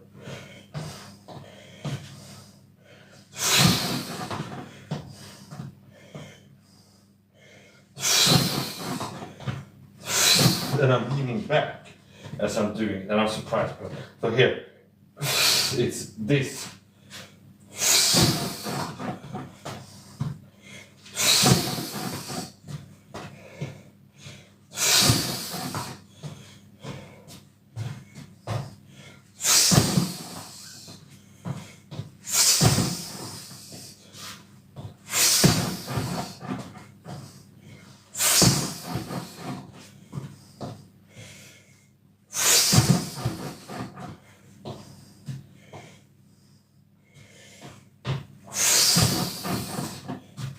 Right.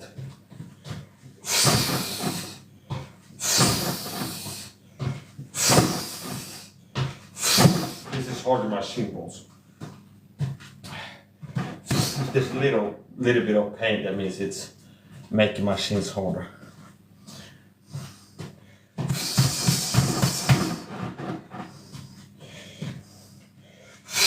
See, that's an angle that works.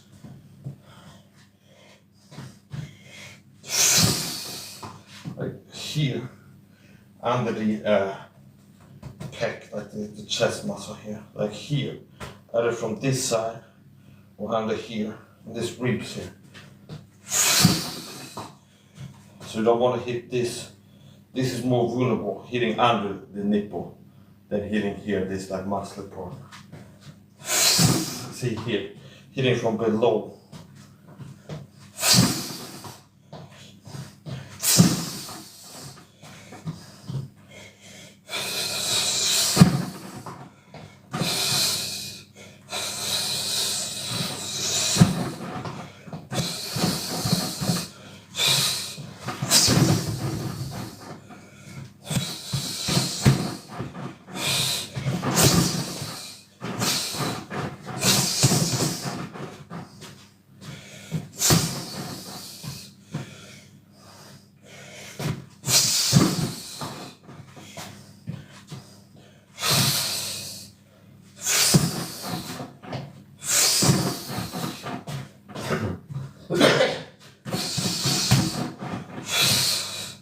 So this is a charge up position for something powerful with my right leg.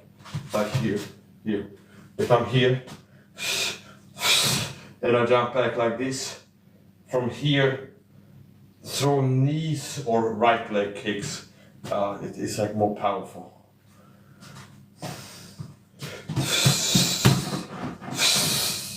here. And like I said here, my knee is ready to attack here. If his head goes here, here, here, this knee is ready to connect with things in front of me, like from here. Like even here, see, the person like just that want to do a takedown, the wrestler, and like put their head here and the shoulder here or something like this. Like the head goes down and to the side. If the head goes towards here, see, I can move my knee into it. Like if the head is here, here, here, I can connect with it. Like here, even to the side here. Like here, if they grab this leg and the head goes down, they start taking. I can connect with it. Especially before they grab something. If they're moving towards you, it's like reflexively, like connecting with something. If I want to do this, see here, and grab his leg and then push, pull, and take him down. If if I'm moving like this, especially, okay, I'm vulnerable to knees as I'm doing that. So I'm like bang, bang. And then start diving on him like this.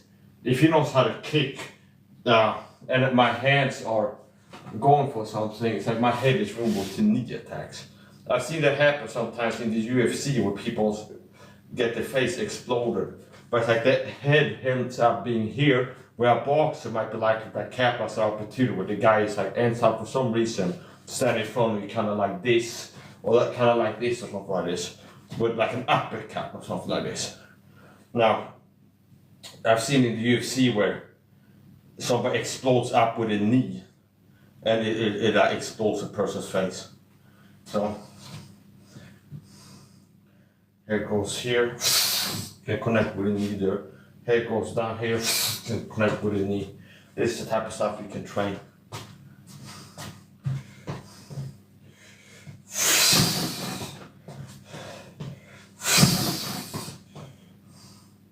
So if his head goes for my neck, I guess that's the thing you can do.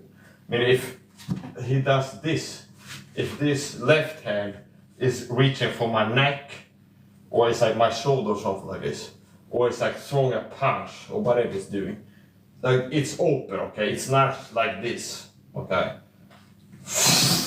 There's a way I can connect with my knee. So there's an upward angle here, here.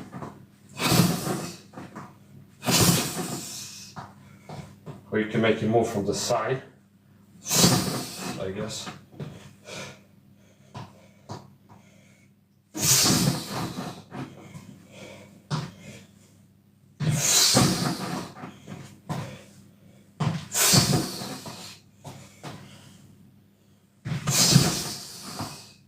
They're just putting this in front of the face. It's like putting something like a hard object in front of them, and it's also protecting from the sides. I guess this could be used in bare knuckle fighting as a guard. Where it's like you have the, like this, see, you can break somebody's hands in bare knuckle fight. I thought about that. It's like, it could work. If you have this, like have your hand here, it works like this, see? And first of all, punches, like a straight punch, is punching into my elbow, okay? And from the side, it's like a reverse elbow, it's punching into still the elbow area or the forearm. So this part here down is not that vulnerable. It's not as vulnerable to punches as my face is, okay?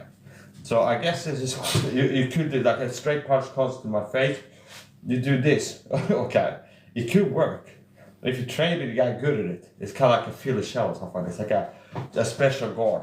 But like I'm protecting my solar plexus from the front, from like this type of punch. You see a boxer touch like bowing down and then throwing a punch here. Okay, in one way or another. But like here, I can have, I guess, like this too. Like here. Okay, here. And then it's my left side of my head is covered with the shoulder.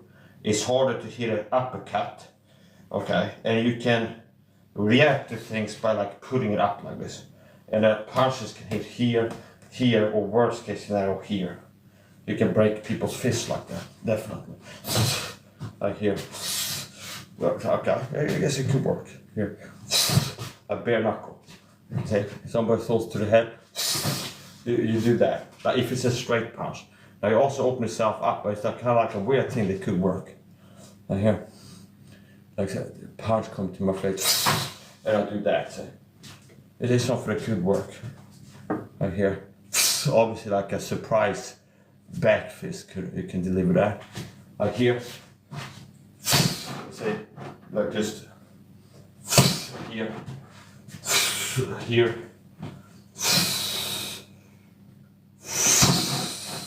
You can do like a pull hammer fist from there with all kinds of stuff.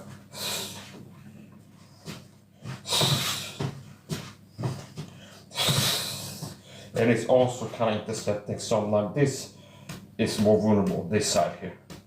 You can hit a nerve here, like the inside here is not as strong as the outside and this side. This is the shield side of the arm. A lot of times in my Thai, it looks like they have the hands like this. Well, they present like this bone here. Maybe they had that condition too. Nice point. Here. If somebody would hit with a stick, I think for me it would hurt more here. Hitting here, okay. So maybe I'd like to block it like this instead. If I want to take something, better take it to like the front part of the arm here, and not like the edge, the side of it. Like here. I feel like I'd rather take it to the outside or something like this. Here, this side. It's the shield arm of the body. Here. The shield part of the arm.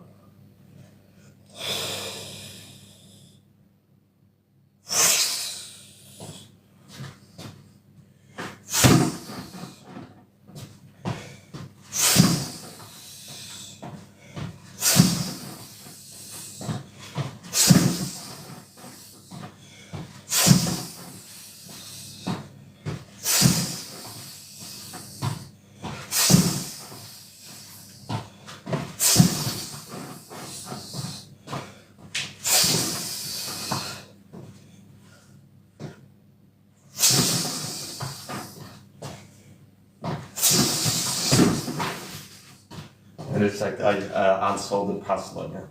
I might have to glue that on paper or something like this.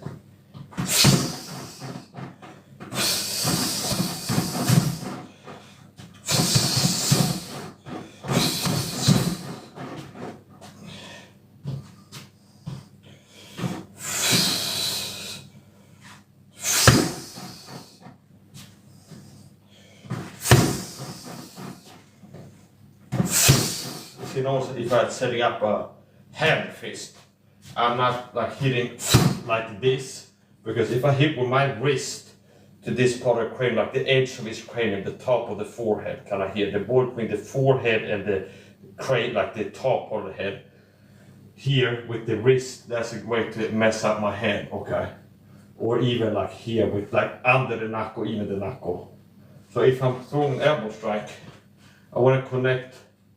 Now, if I'm throwing a hammer fist, I want to connect like this. Not like this. Okay. So the natural way to land it in the way that I want to land it is doing a level change and then throw it.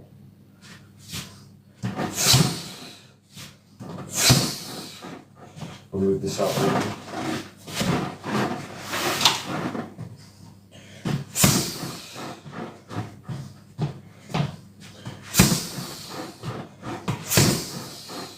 And it's like it's cutting. It's hitting here, and then I'm dragging the raw knuckles down like this. I believe you can create cuts like that too. If like you hit with the raw knuckles and you drag it like this, kind of like this, like this, like.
from here.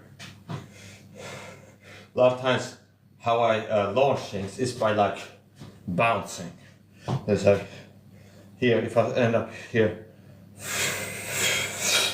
like 1, 2, 3. But I'll be telegraphing if it's like it's always like the same thing. It's like 1, 2, 3 every time we're gonna throw something.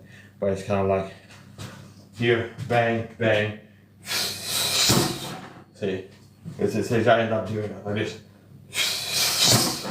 kind of like this. For some reason, like, and it becomes something else.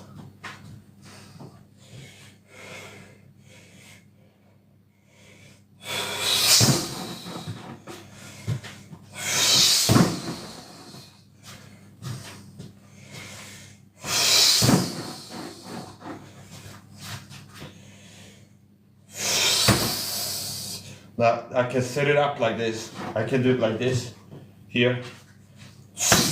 Okay, back fist to the face. Not really trying to knock him up. I'm putting something. This is doing a lot of things. This is blocking like an up kick to my head from a certain angle. Okay, and it's making him not see the right hand coming. Okay, see here, I'm covering his eyes, and something is coming at him. If there's a guard, possibly I can sweep the guard like this too, here. So basically here, I'm also pulling into the attack, making it more powerful. So it's like here, for example, see here.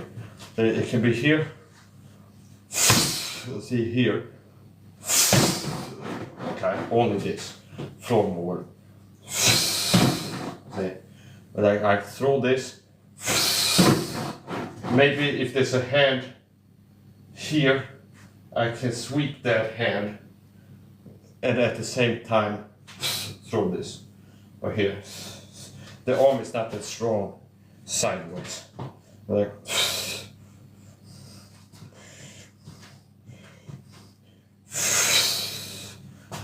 moving this to the side instead of something else. Right here, for example, see here, here, see, that type of thing. But the hand is here, move that other side, opening up the head, like remove his guard. And then I'm also, by doing this, building power for anything coming from my right side. If there's a knee or an elbow or a punch. So it's like this, here with this hand going over here, it's pulling this side of my body this way. So, see here for example, I'm just like touching here. And then letting this pull me into this. See here. And this can also sweep the guard if he has his hands here. Yeah.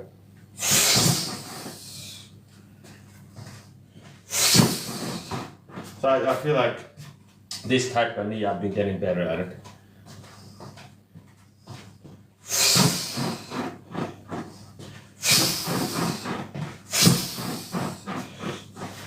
Doing like knee sniper attacks now where I'm targeting a certain part of the body under this muscle. Like this area is what I'm targeting, either here or here.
stay is a comfortable.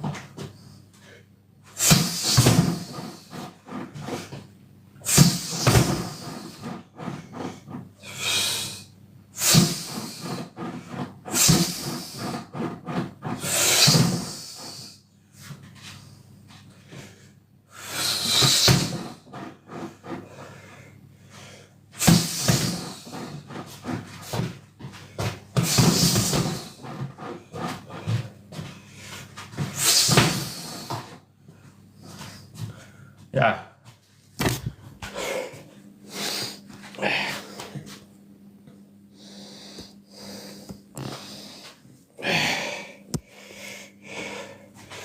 If it wasn't for this little sports cap here, I probably would have been like look like this right now, put all the swag into my eyes. It's a good thing to have. Sometimes I have a bandana and I roll it up like this, like the Japanese people. Okay, they see Japanese chefs. They have some kind of thing. Certain cultures, it's like they have wear different things on the head.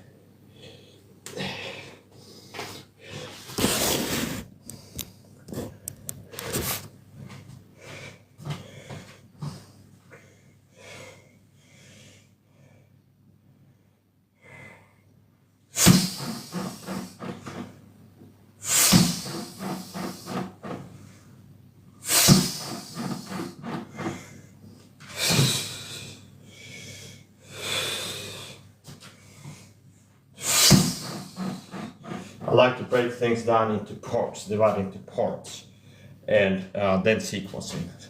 But it's like, a lot of times I train static, and I'm training attack from a certain distance.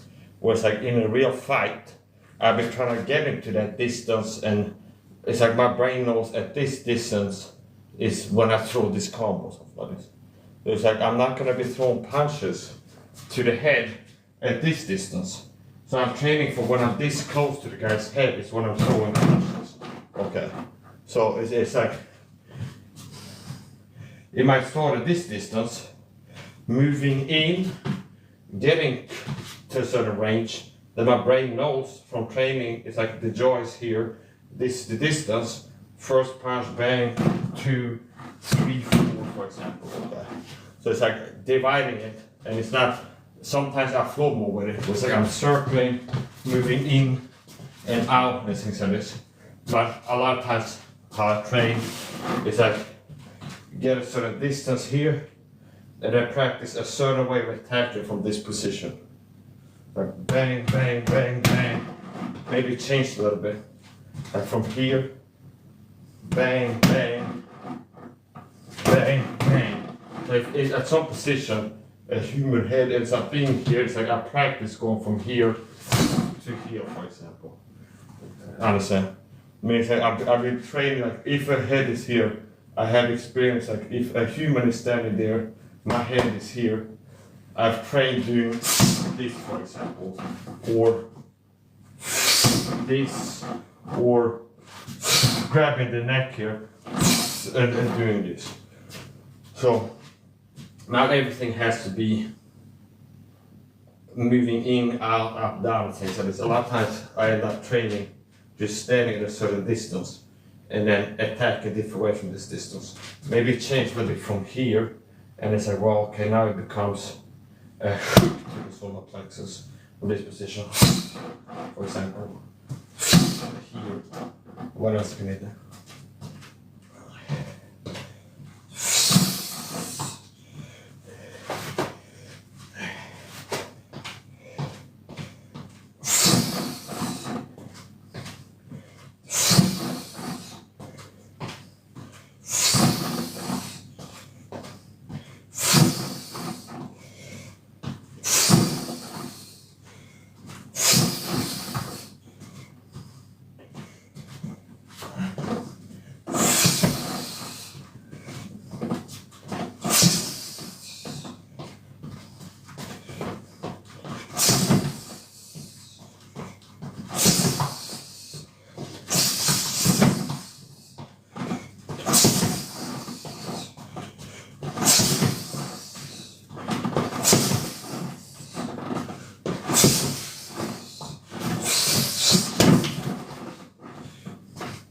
sometimes I'm pretending, like imagine that the person is strong, so I see him at the shadow boxing. But if I'm here, sometimes like, oh, he's throwing a knee right now here. And it's like, and then,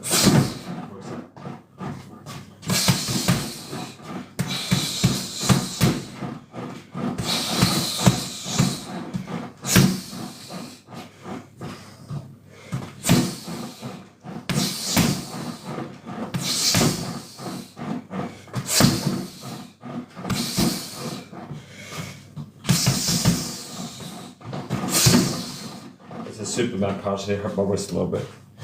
Here. Bang, bang, bang, bang. Bang, bang.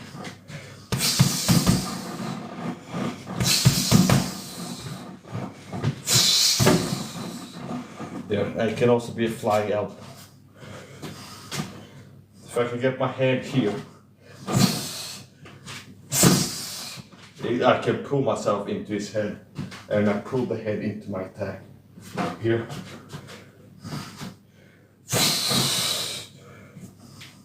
Now this side. Here. Now if I'm here, he might be headbutting, I suppose. Now here, concern is knees coming up.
Maybe I give him one of these. Maybe I should get a balaclava for him. And a t-shirt. Protected from damage. I see there's been some. I guess it's from the gloves. Rubbing off on him. See if we can fix that right away.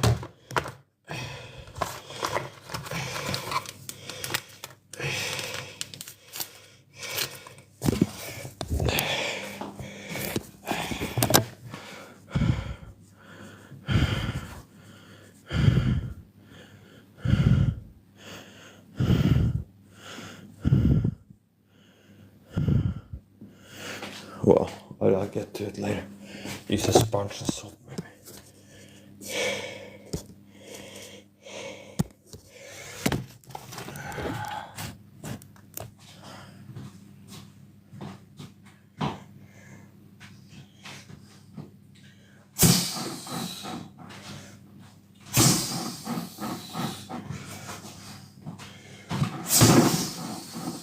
What I'm doing there to set that up is moving in, and it's like, looks like I'm throwing a punch. I'm gonna get my hand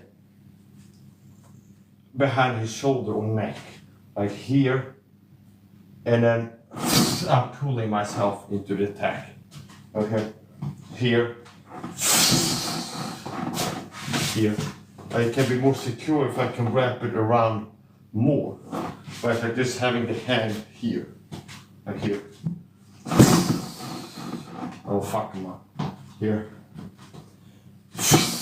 Also, these palm strike hooks can be you can let that flow into capturing the neck and then pull him into something. Like here. See, notice this palm strike, it's very close, I can wrap it around and get the neck there. So from here, see a palm strike to the side of the head. Here, see here, it's like the neck is right there. If the head is in the same position, so it's like, see here, and then grabbing it.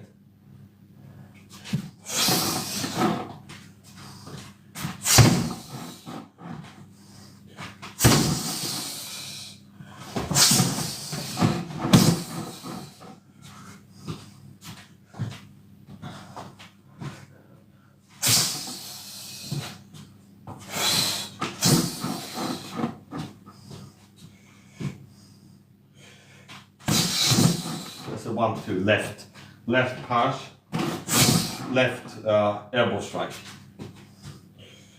See 1-2 here, on back here.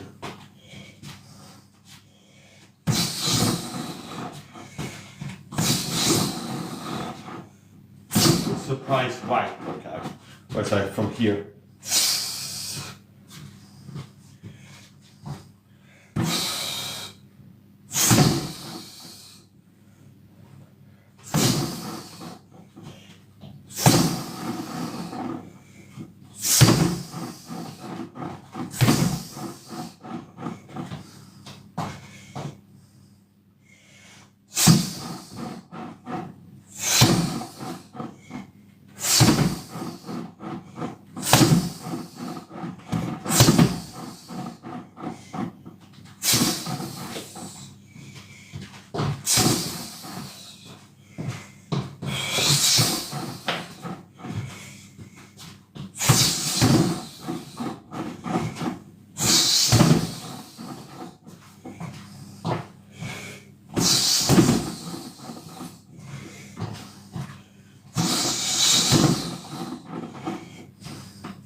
At this pace, I could be training for 24 hours straight. No problem. It is a low, like level 1, gear 1. It's like moving kind of lightly and then immediately throwing something that it's like some explosions.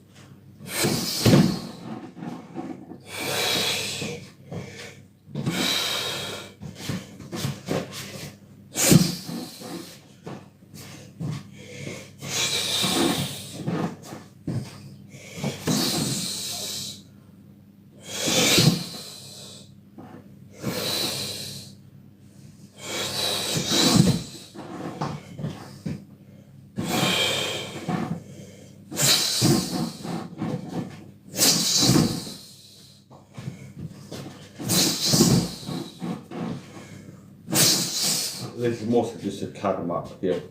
From here, here. Then the return is this.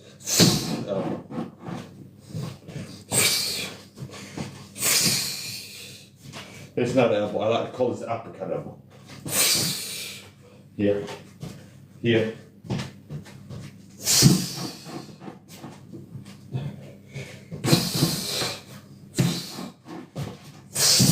See that one here.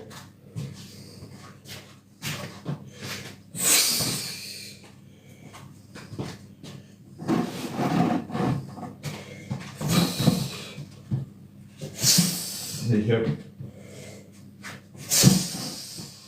And for close range too, you can cock it here.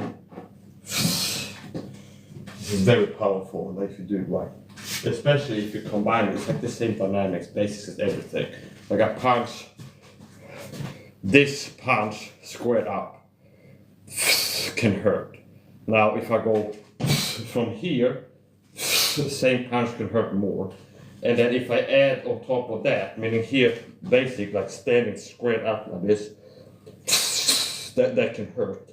Now if I go here, this can hurt more now because changing the stance a little bit. Now if I combine it at a second step, that adds more power. So it's not this, it's this plus moving forward. It's like, okay, now it becomes more powerful. Like, see, and I'm moving forward with that. See, and I'm moving forward what I'm doing.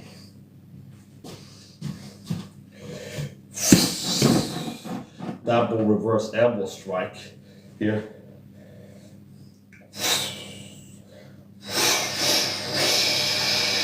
I don't know if you can see, but it's like the goal hand. It's got like fire stuff coming out there.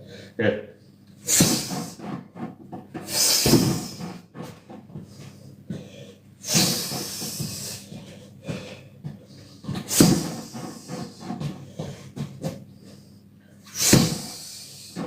You can break ribs with elbow strikes. I believe in elbow strikes to the body. Now, it can be hard to land. What is like, since it's something that can really hurt somebody, elbow striking to the body. Now it's something that's worth training, okay? So if I'm here, for example, what type of elbow strike can you land to my body? It'd be something in between, if the hands are like this, which might be sidestepping and then doing this. So here, see, that can hurt here. I wouldn't want that exact thing landing here to me, here. That to the sternum or like under, like here. See here, there's many ways you can do it. Here.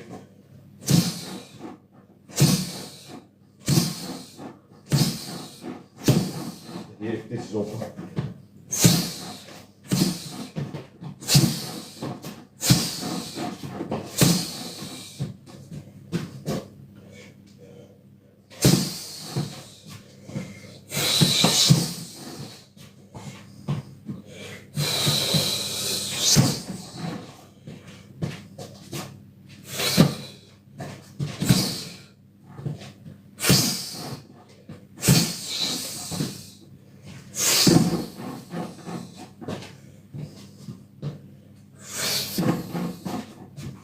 A lot of times the technique becomes worse when I slow it down. I do things better if I do it like full speed. Unless if I start slowing down and like downgrading the power, it becomes worse technique for me. And also launch them from a flow. Okay. It's like it just naturally follows attack with the leg in this way. Not like just here and then like force doing it. A lot of times like it's a natural time and like things where that ends up just being thrown.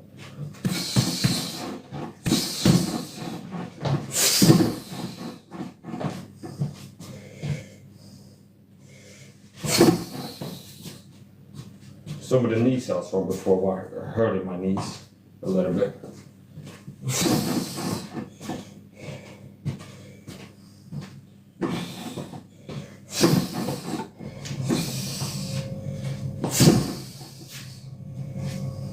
Practice uppercuts, which you can do with the shoulder here.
it's good as well elbow strike.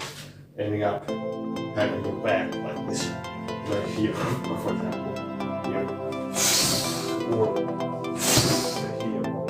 That can be the end of the day, especially to the cranial or to the neck.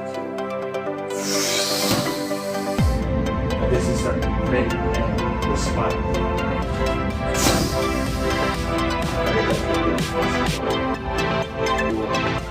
The spine.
One, two.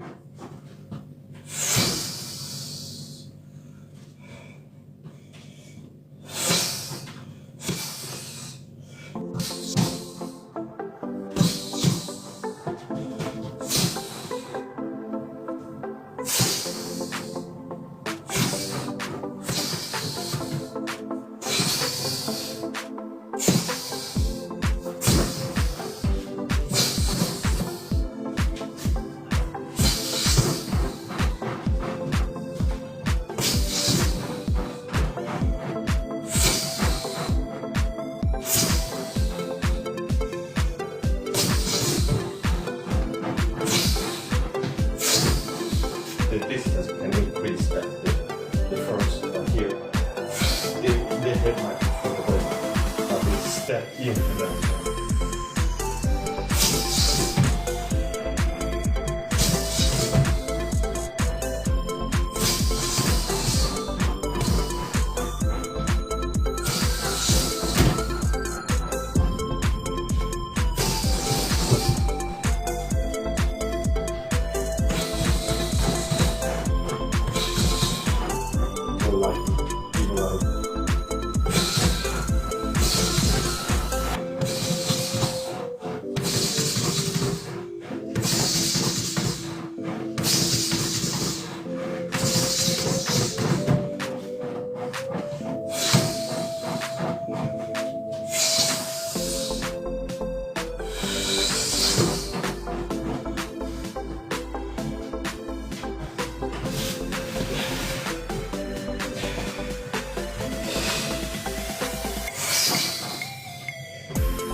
a few times as I throw the uppercut elbows, I've ended up punching myself in the face a few times.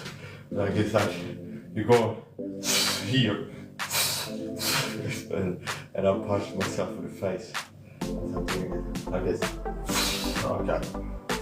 So I guess the angle is better going like this.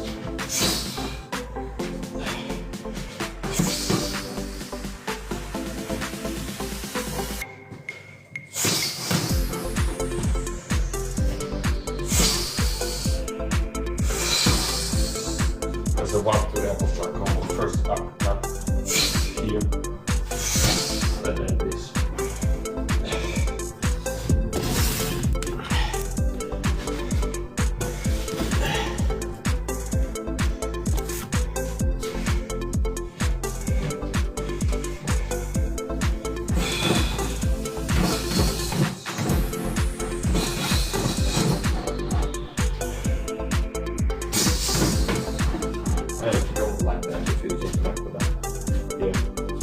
Here, explosive left, explosive right arm.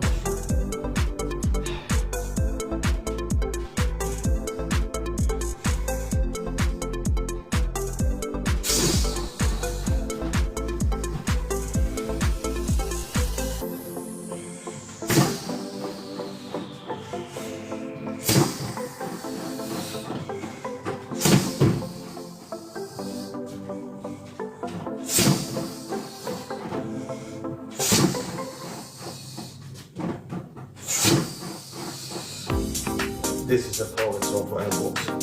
Here and also here. But I can kill somebody since they're really interesting now. There's nothing completely safe to fighting boxing matches. That is it. I moved from in-house to night. So if you go to the elbow strike to the side, the elbow here I can kill somebody. Here. The elbow. To the temple back and test the special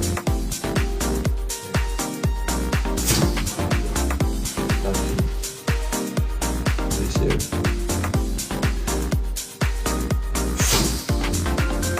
It's the overall.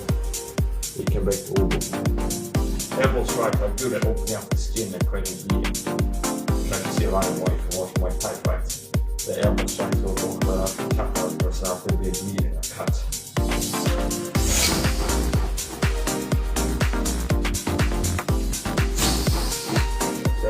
That's just doing a live video that to break somebody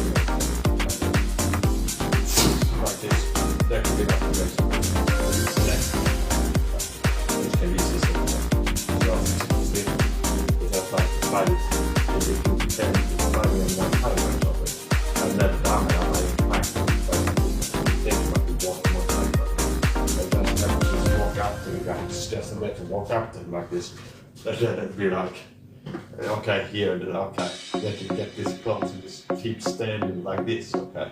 And it's just like, okay, it's like most likely if he throws like this, as you move towards, he's gonna be doing something, like throwing stuff at you, or it's like putting his hands up, something like that.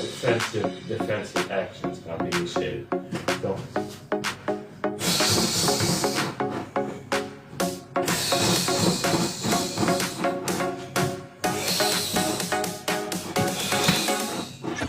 I saw a video from a Swedish guy who was shouting my feed. He was talking about in Thailand as he was training, competing while playing in Thailand at his training. They talked about the speed was had a certain dog in the head as he walking home to the gym. But it's like a street dog who attacked. Maybe you should buy steel type shoes. It's already going to be named as a taking things. So if you watch magazines, you can learn a mic get that steel fighting system for dog fighting self-defense. Okay, and other things. That's one thing you can use it for. The steel capture fighting training. Kicking dogs. Okay.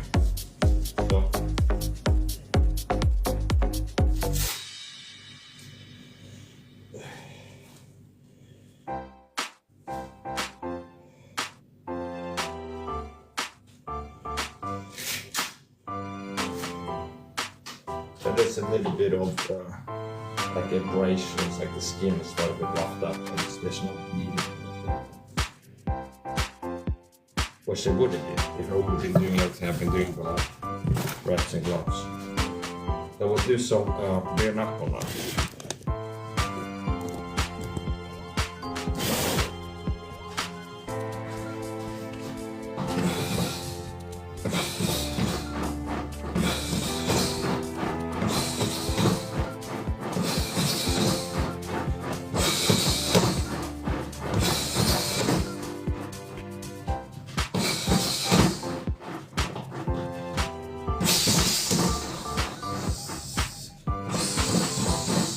That's a 4-pound crop with it.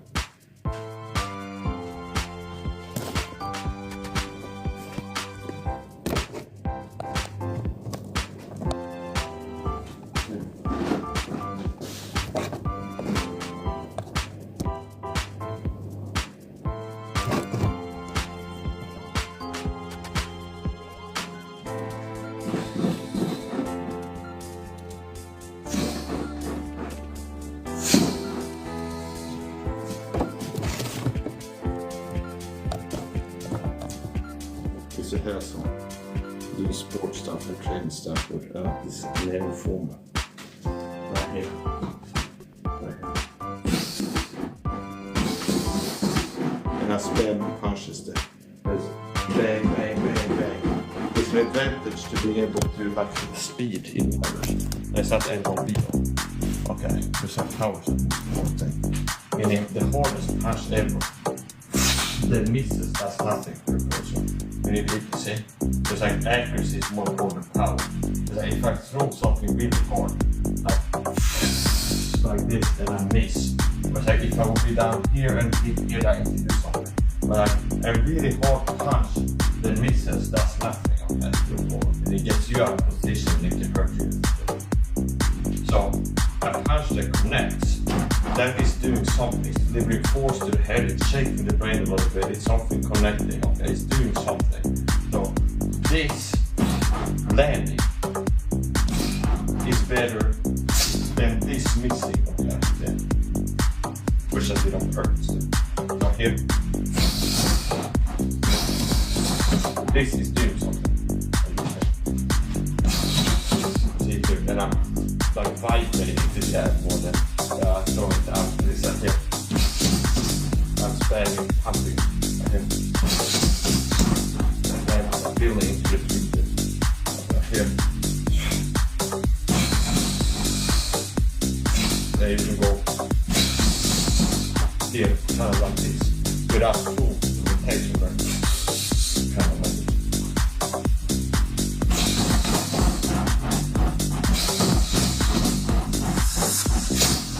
That's bad bare knuckle fighter. Like connecting here to the top row teeth from the side here. Yeah. So no more classical like here, the bottom here. But also if you hit here, like right here to the side here. Be like a straight punch for the draw and hit the mouth to the nose.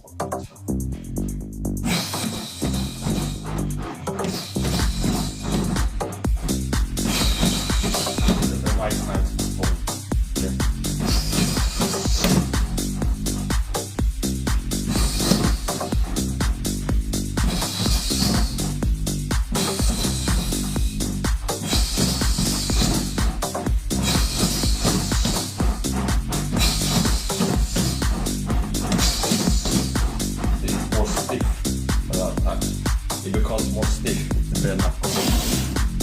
Like a stiffer stuff. And when I go out loud, it's more like, see here.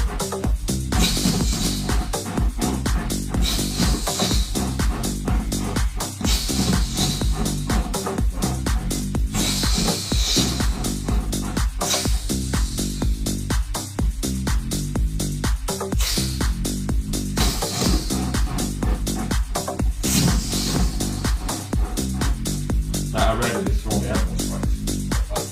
Well, closer the distance, maybe for punches. And just use the punches as an excuse to get close enough to my apples.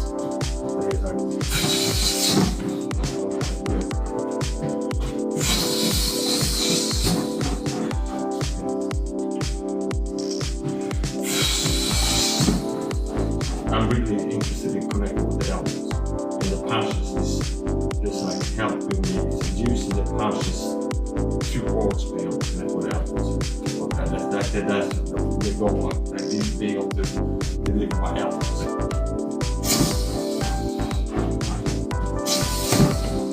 Here. Okay, from here now. If I miss here, then up here, get to return. This again. This is return. Here. So the coping is this here. And the further this way, the more powerful it becomes this way. So it can be here from the side here. Maybe it can be here or here. That is that one.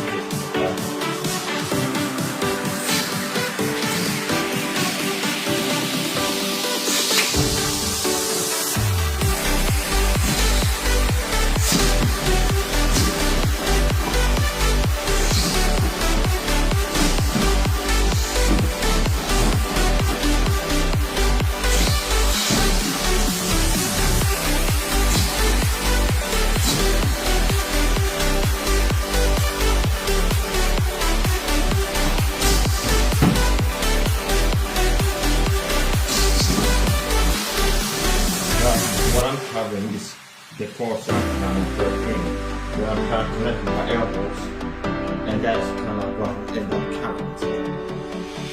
The point goes with the elbow, and also the jaws and things like that. So here, here.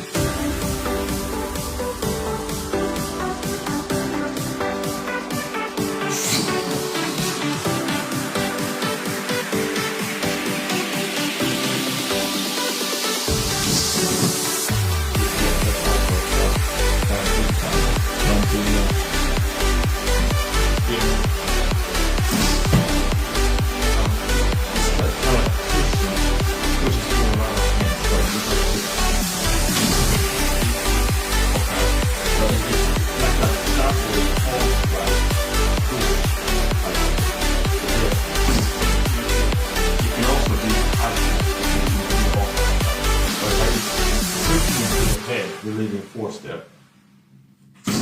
Here, and this is also creating a power position, like a large position for powerful things from below. They can be here, and this is also putting things in front of my face, which makes it harder to connect with like wild hating punches. But like here, see here, I'm showing a double palm strike to your face here. Okay, here. Now, if you look at this, as I'm doing this, the right leg goes back, which can be turned into sweeps or kicks. You can turn into this, for example. I can turn it wobbles and stuff. It could be even this. Yeah. To some people, that might get them off the ground. Okay. That means if you do this, pushing some people make the fall into the ground, especially not expecting, especially if they don't have their back like this or that. So it's important. Just being pushed or unexpected can make you fall for life. You have like a reflex or bounce yourself, but it also applies. That's important. Just an explosive push to the water can make some people fall.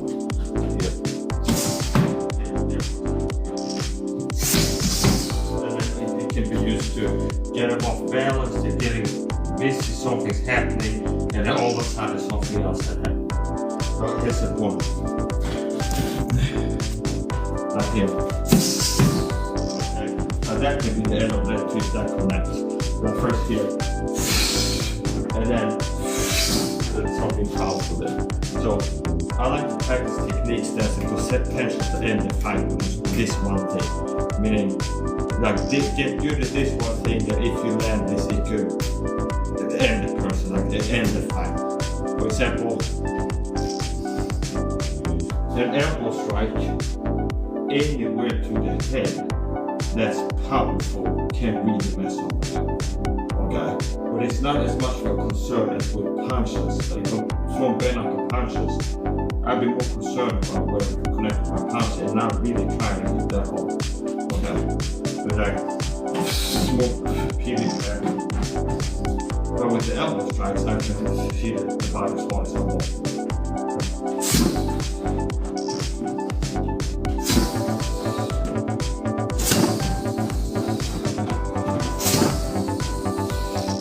This is also how they set things up in my talent.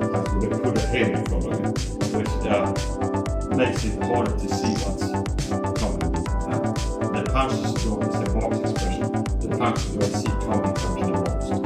Like a lot of times they set things up by putting their hand in your face, which obscuring your vision. It makes it more likely something else will land right after that. Okay, then that's part of what it does. Like here. Now you can do a palm strike with the hand from here.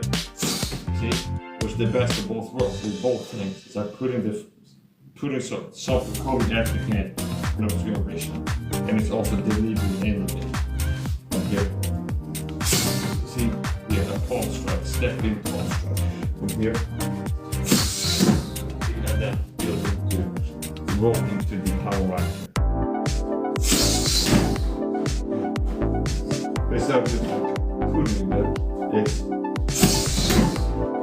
left palm strike moving and then a right.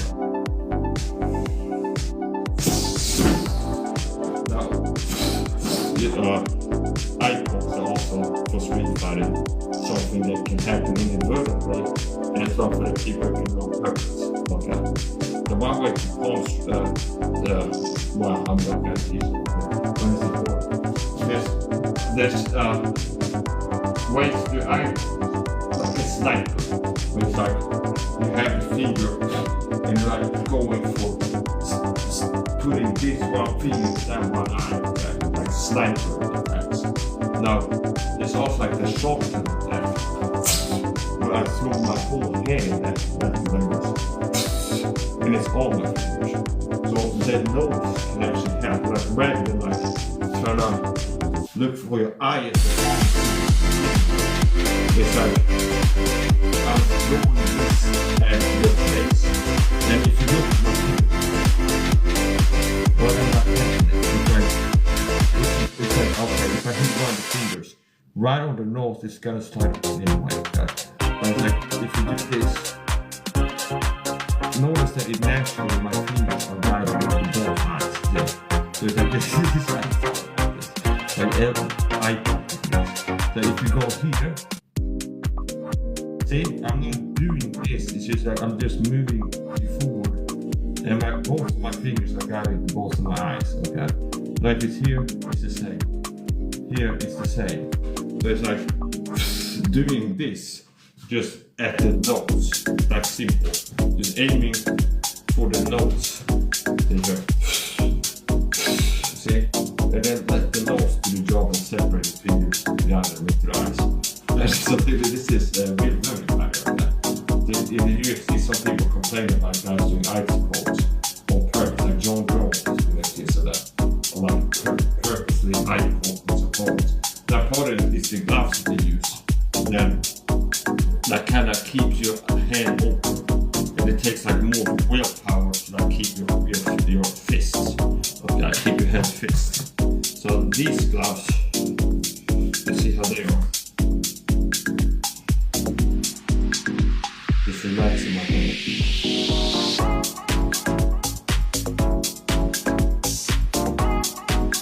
Well, it's not like pulling my hand like this.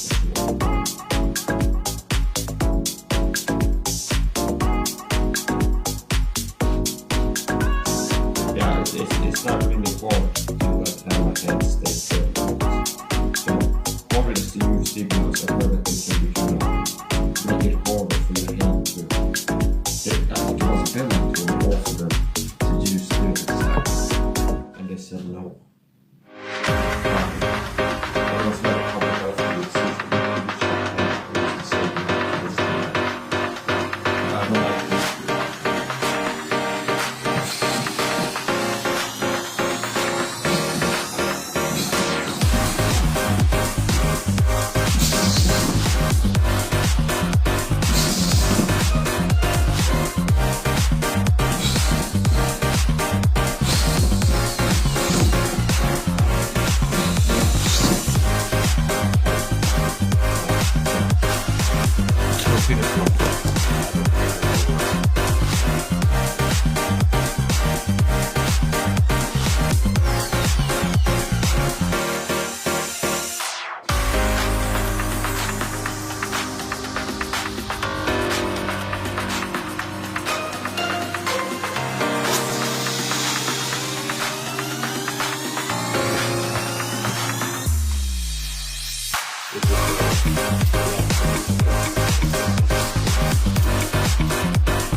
It's a super wide.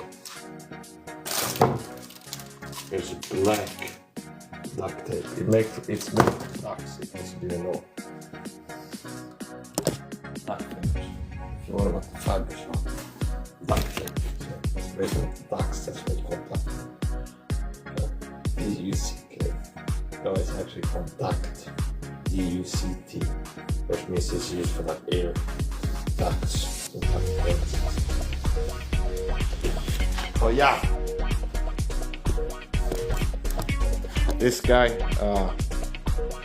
he's got a good record. Okay? I've never he's never been dropped once. Okay? He's taken a lot of shots. He didn't get dropped, he didn't get knocked out. Even though it's like he's got no arms, so it's like it's hard for him to connect with his fist. He doesn't have this. Okay, so okay, he has no legs either. But it's like there's no kicks. So considering his handicap, and having no legs and no arms, I'd say he's one hell of a fighter. He's taking a lot of blows to the head, he didn't get dropped once, he get knocked out. And he's like an animal, he doesn't sleep. So I go to bed, I had to sleep at night. I said, this guy is standing at all times, never sleeps, never blinks, okay? Doesn't even blink, never seen eating, okay? So I might eat once a day to warm fast. This guy never eats. Doesn't drink water, doesn't eat. He's an animal, he's a machine, okay? Doesn't eat, doesn't sleep. Has never been knocked out. Take a lot of hard shots to the face, never got dropped. No broken bones, he's got no bones to break either. Well, I got nothing secret, okay? He's got parts of his body not shaped like bones. No, it's not actual bones. All jokes aside, good training. We're gonna finish up. Hydrate. What time is it? We got things to do.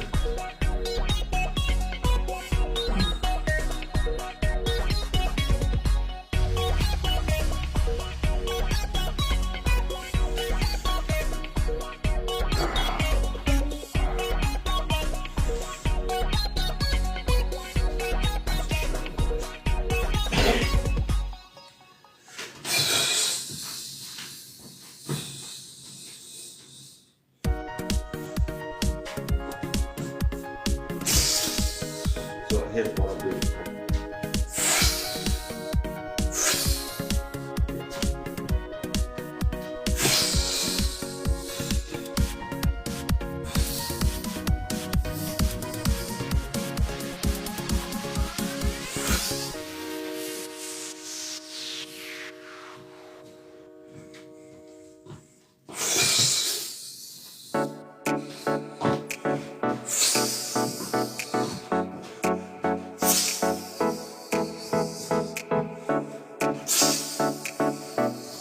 This is the top shoe fight, which I'm training. So some of these kicks are kind of connected. You clip with a soccer kick rather than with the heel. This is not what the kick when you turn and then kick it with the corner of your foot. Like this. Or even with the heel.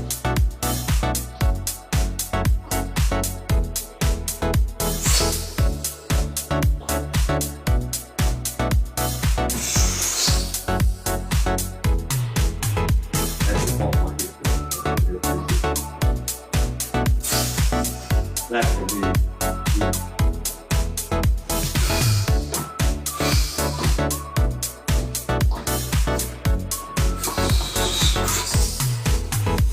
I feel like I have as much stretching possible.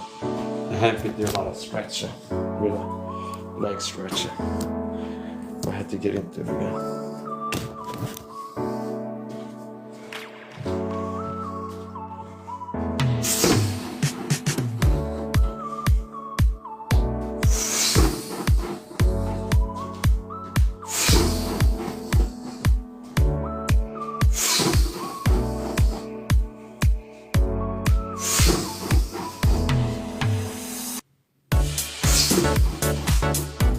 And so many times connected kind of like the airport.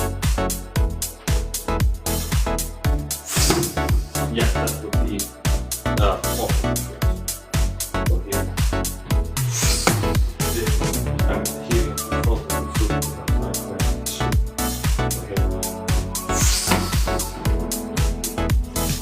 these are special effects. These steel cap shoes.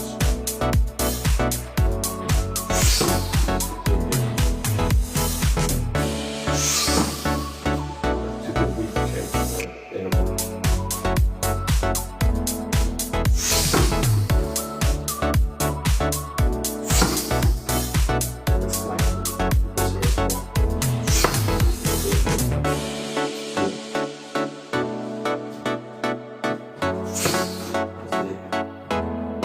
You can't see. See this. Yeah. See, it's the same target zone as with the elbow strikes. That's with the steel cap shoes. So that's not a martial arts. There's been boxing training tonight. Muay Thai, kickboxing, Muay Thai, and then another martial arts form that we were talking about them doing tonight. It's the steel cap shoe fighting, which is like a martial arts form that I more or less invented, like Mike's out steel cap shoe fighter system. Okay.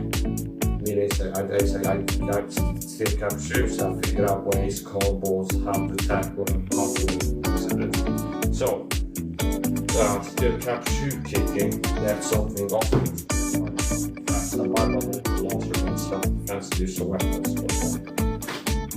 Now, where it's legal, to wear them, certain strength is legal using the defense. Normally, steel cap shoes are made kicks more.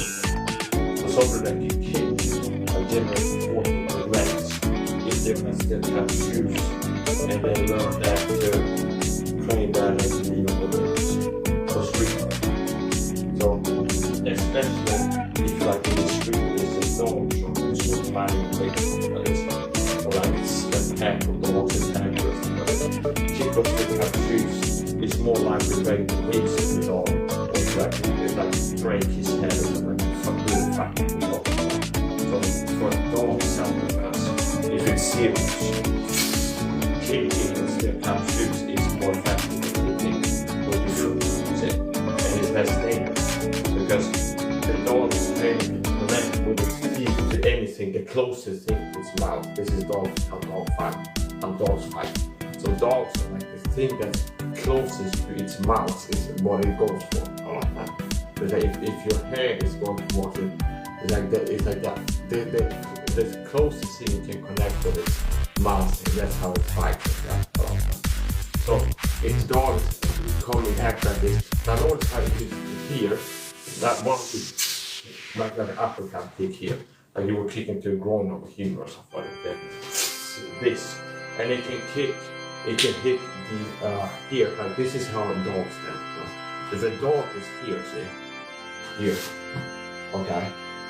Now notice how this kick here can hit it in the stomach or the head. Here. Like this little fast kick here. Here. And what inside here. Or like a low kick here. Only connected with the steel cap. I'm not going to be doing that in this video. I've been doing it before. So, I saw a video from a Swedish guy. They talked about playing Muay Thai in Thailand. I don't remember what the TikTok video YouTube. But he talked about how this happens so often that they can get attacked by dogs, wild dogs on his way home. Okay, and he had to kick them in the head several times. And he had to several times and had to kick street dogs so they attack him. So yeah, for a guy like that, it's just still tough to watch my videos. Nobody knows how to kick them. To watch my videos on the steel cap shoe fighting. That would be especially useful than a split something that's like wild animals. Because if an animal is attacked, it's attacked with weapons. Okay. It's not like this palm size, it's a transversal. It's like the canines that there's punching. It's similar to stab somebody else. But if a dog is biting, it's not like fair, understand? It's like stabbing you. It's attack, okay? Like it's stabbing you with its teeth, okay? That's how dogs fight. It's like dogs, everything they're doing is getting in a position to use their main weapon, which is their mouth, okay? That's what they want to do. They want to deliver. It's like a crocodile on the side. It wants and then it wants to do this too. So like a dog fight is to get you, and then they like to do this too, like they bite and then they create like very nice English bacteria. Like they bite, okay, like they bite into something and then squeeze down, and then they do this on that. But I think it's really serious to fight, and I can't defend it because I kind of like snap me at you and take it off. But if a dog is really serious to fight, it's using these tools. Okay, and the only thing that makes it fall out of the leader is play foul, is dog friend, is like pressure. There's like regulating the pressure, there's like just being able to touch it. It had good control with the force. But yeah, so basically, several dogs can bite them from legs. Okay, I wouldn't like feel better about kicking still have shoes. It's like a dog that bit me in the leg, or bit me in the leg. There's a serious injury, I wouldn't feel better about kicking with a steel cap shoe. It's also better. That is the point. Now, steel cap shoes, these type of kicks can be effective here, like a check position. See here. Here. This could be to human knee too, if you'll be called for it. Yeah, where you are. Bible of the laws of our so here, from here, it's thrown out here. That's one way to do it. You can go from here, turn, and hit from the side. We should be here or here. Okay. See here, and it can be here or to the left. To the left, these kids throw them out here. And then the right is more powerful. So here, and it can be to the side too. Yeah, you can see my vision, but that's another portion. Okay, the last bit capture fight. Okay, which one is the left? Now don't try that at home. Okay.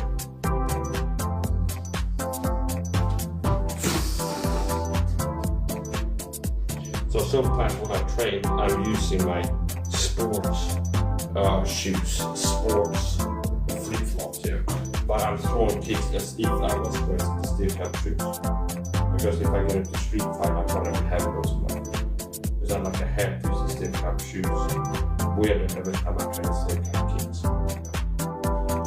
So with the steel cap shoes kicks, it's 95% the same as tournament is as regular kicks like Muay Thai, for example. So if you go here and I throw my shin bone into the person, the only thing that changes is the distance with the steel cap shoes. Okay, it's the same technique. So here,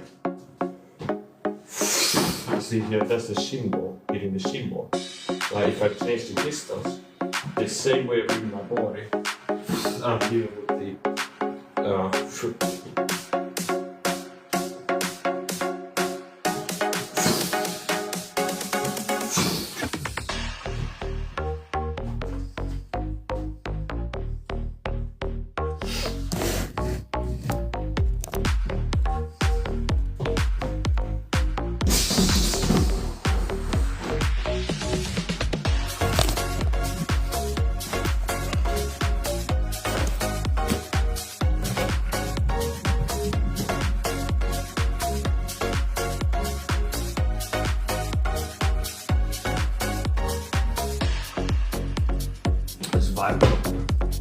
I gotta finish up. I'm curious.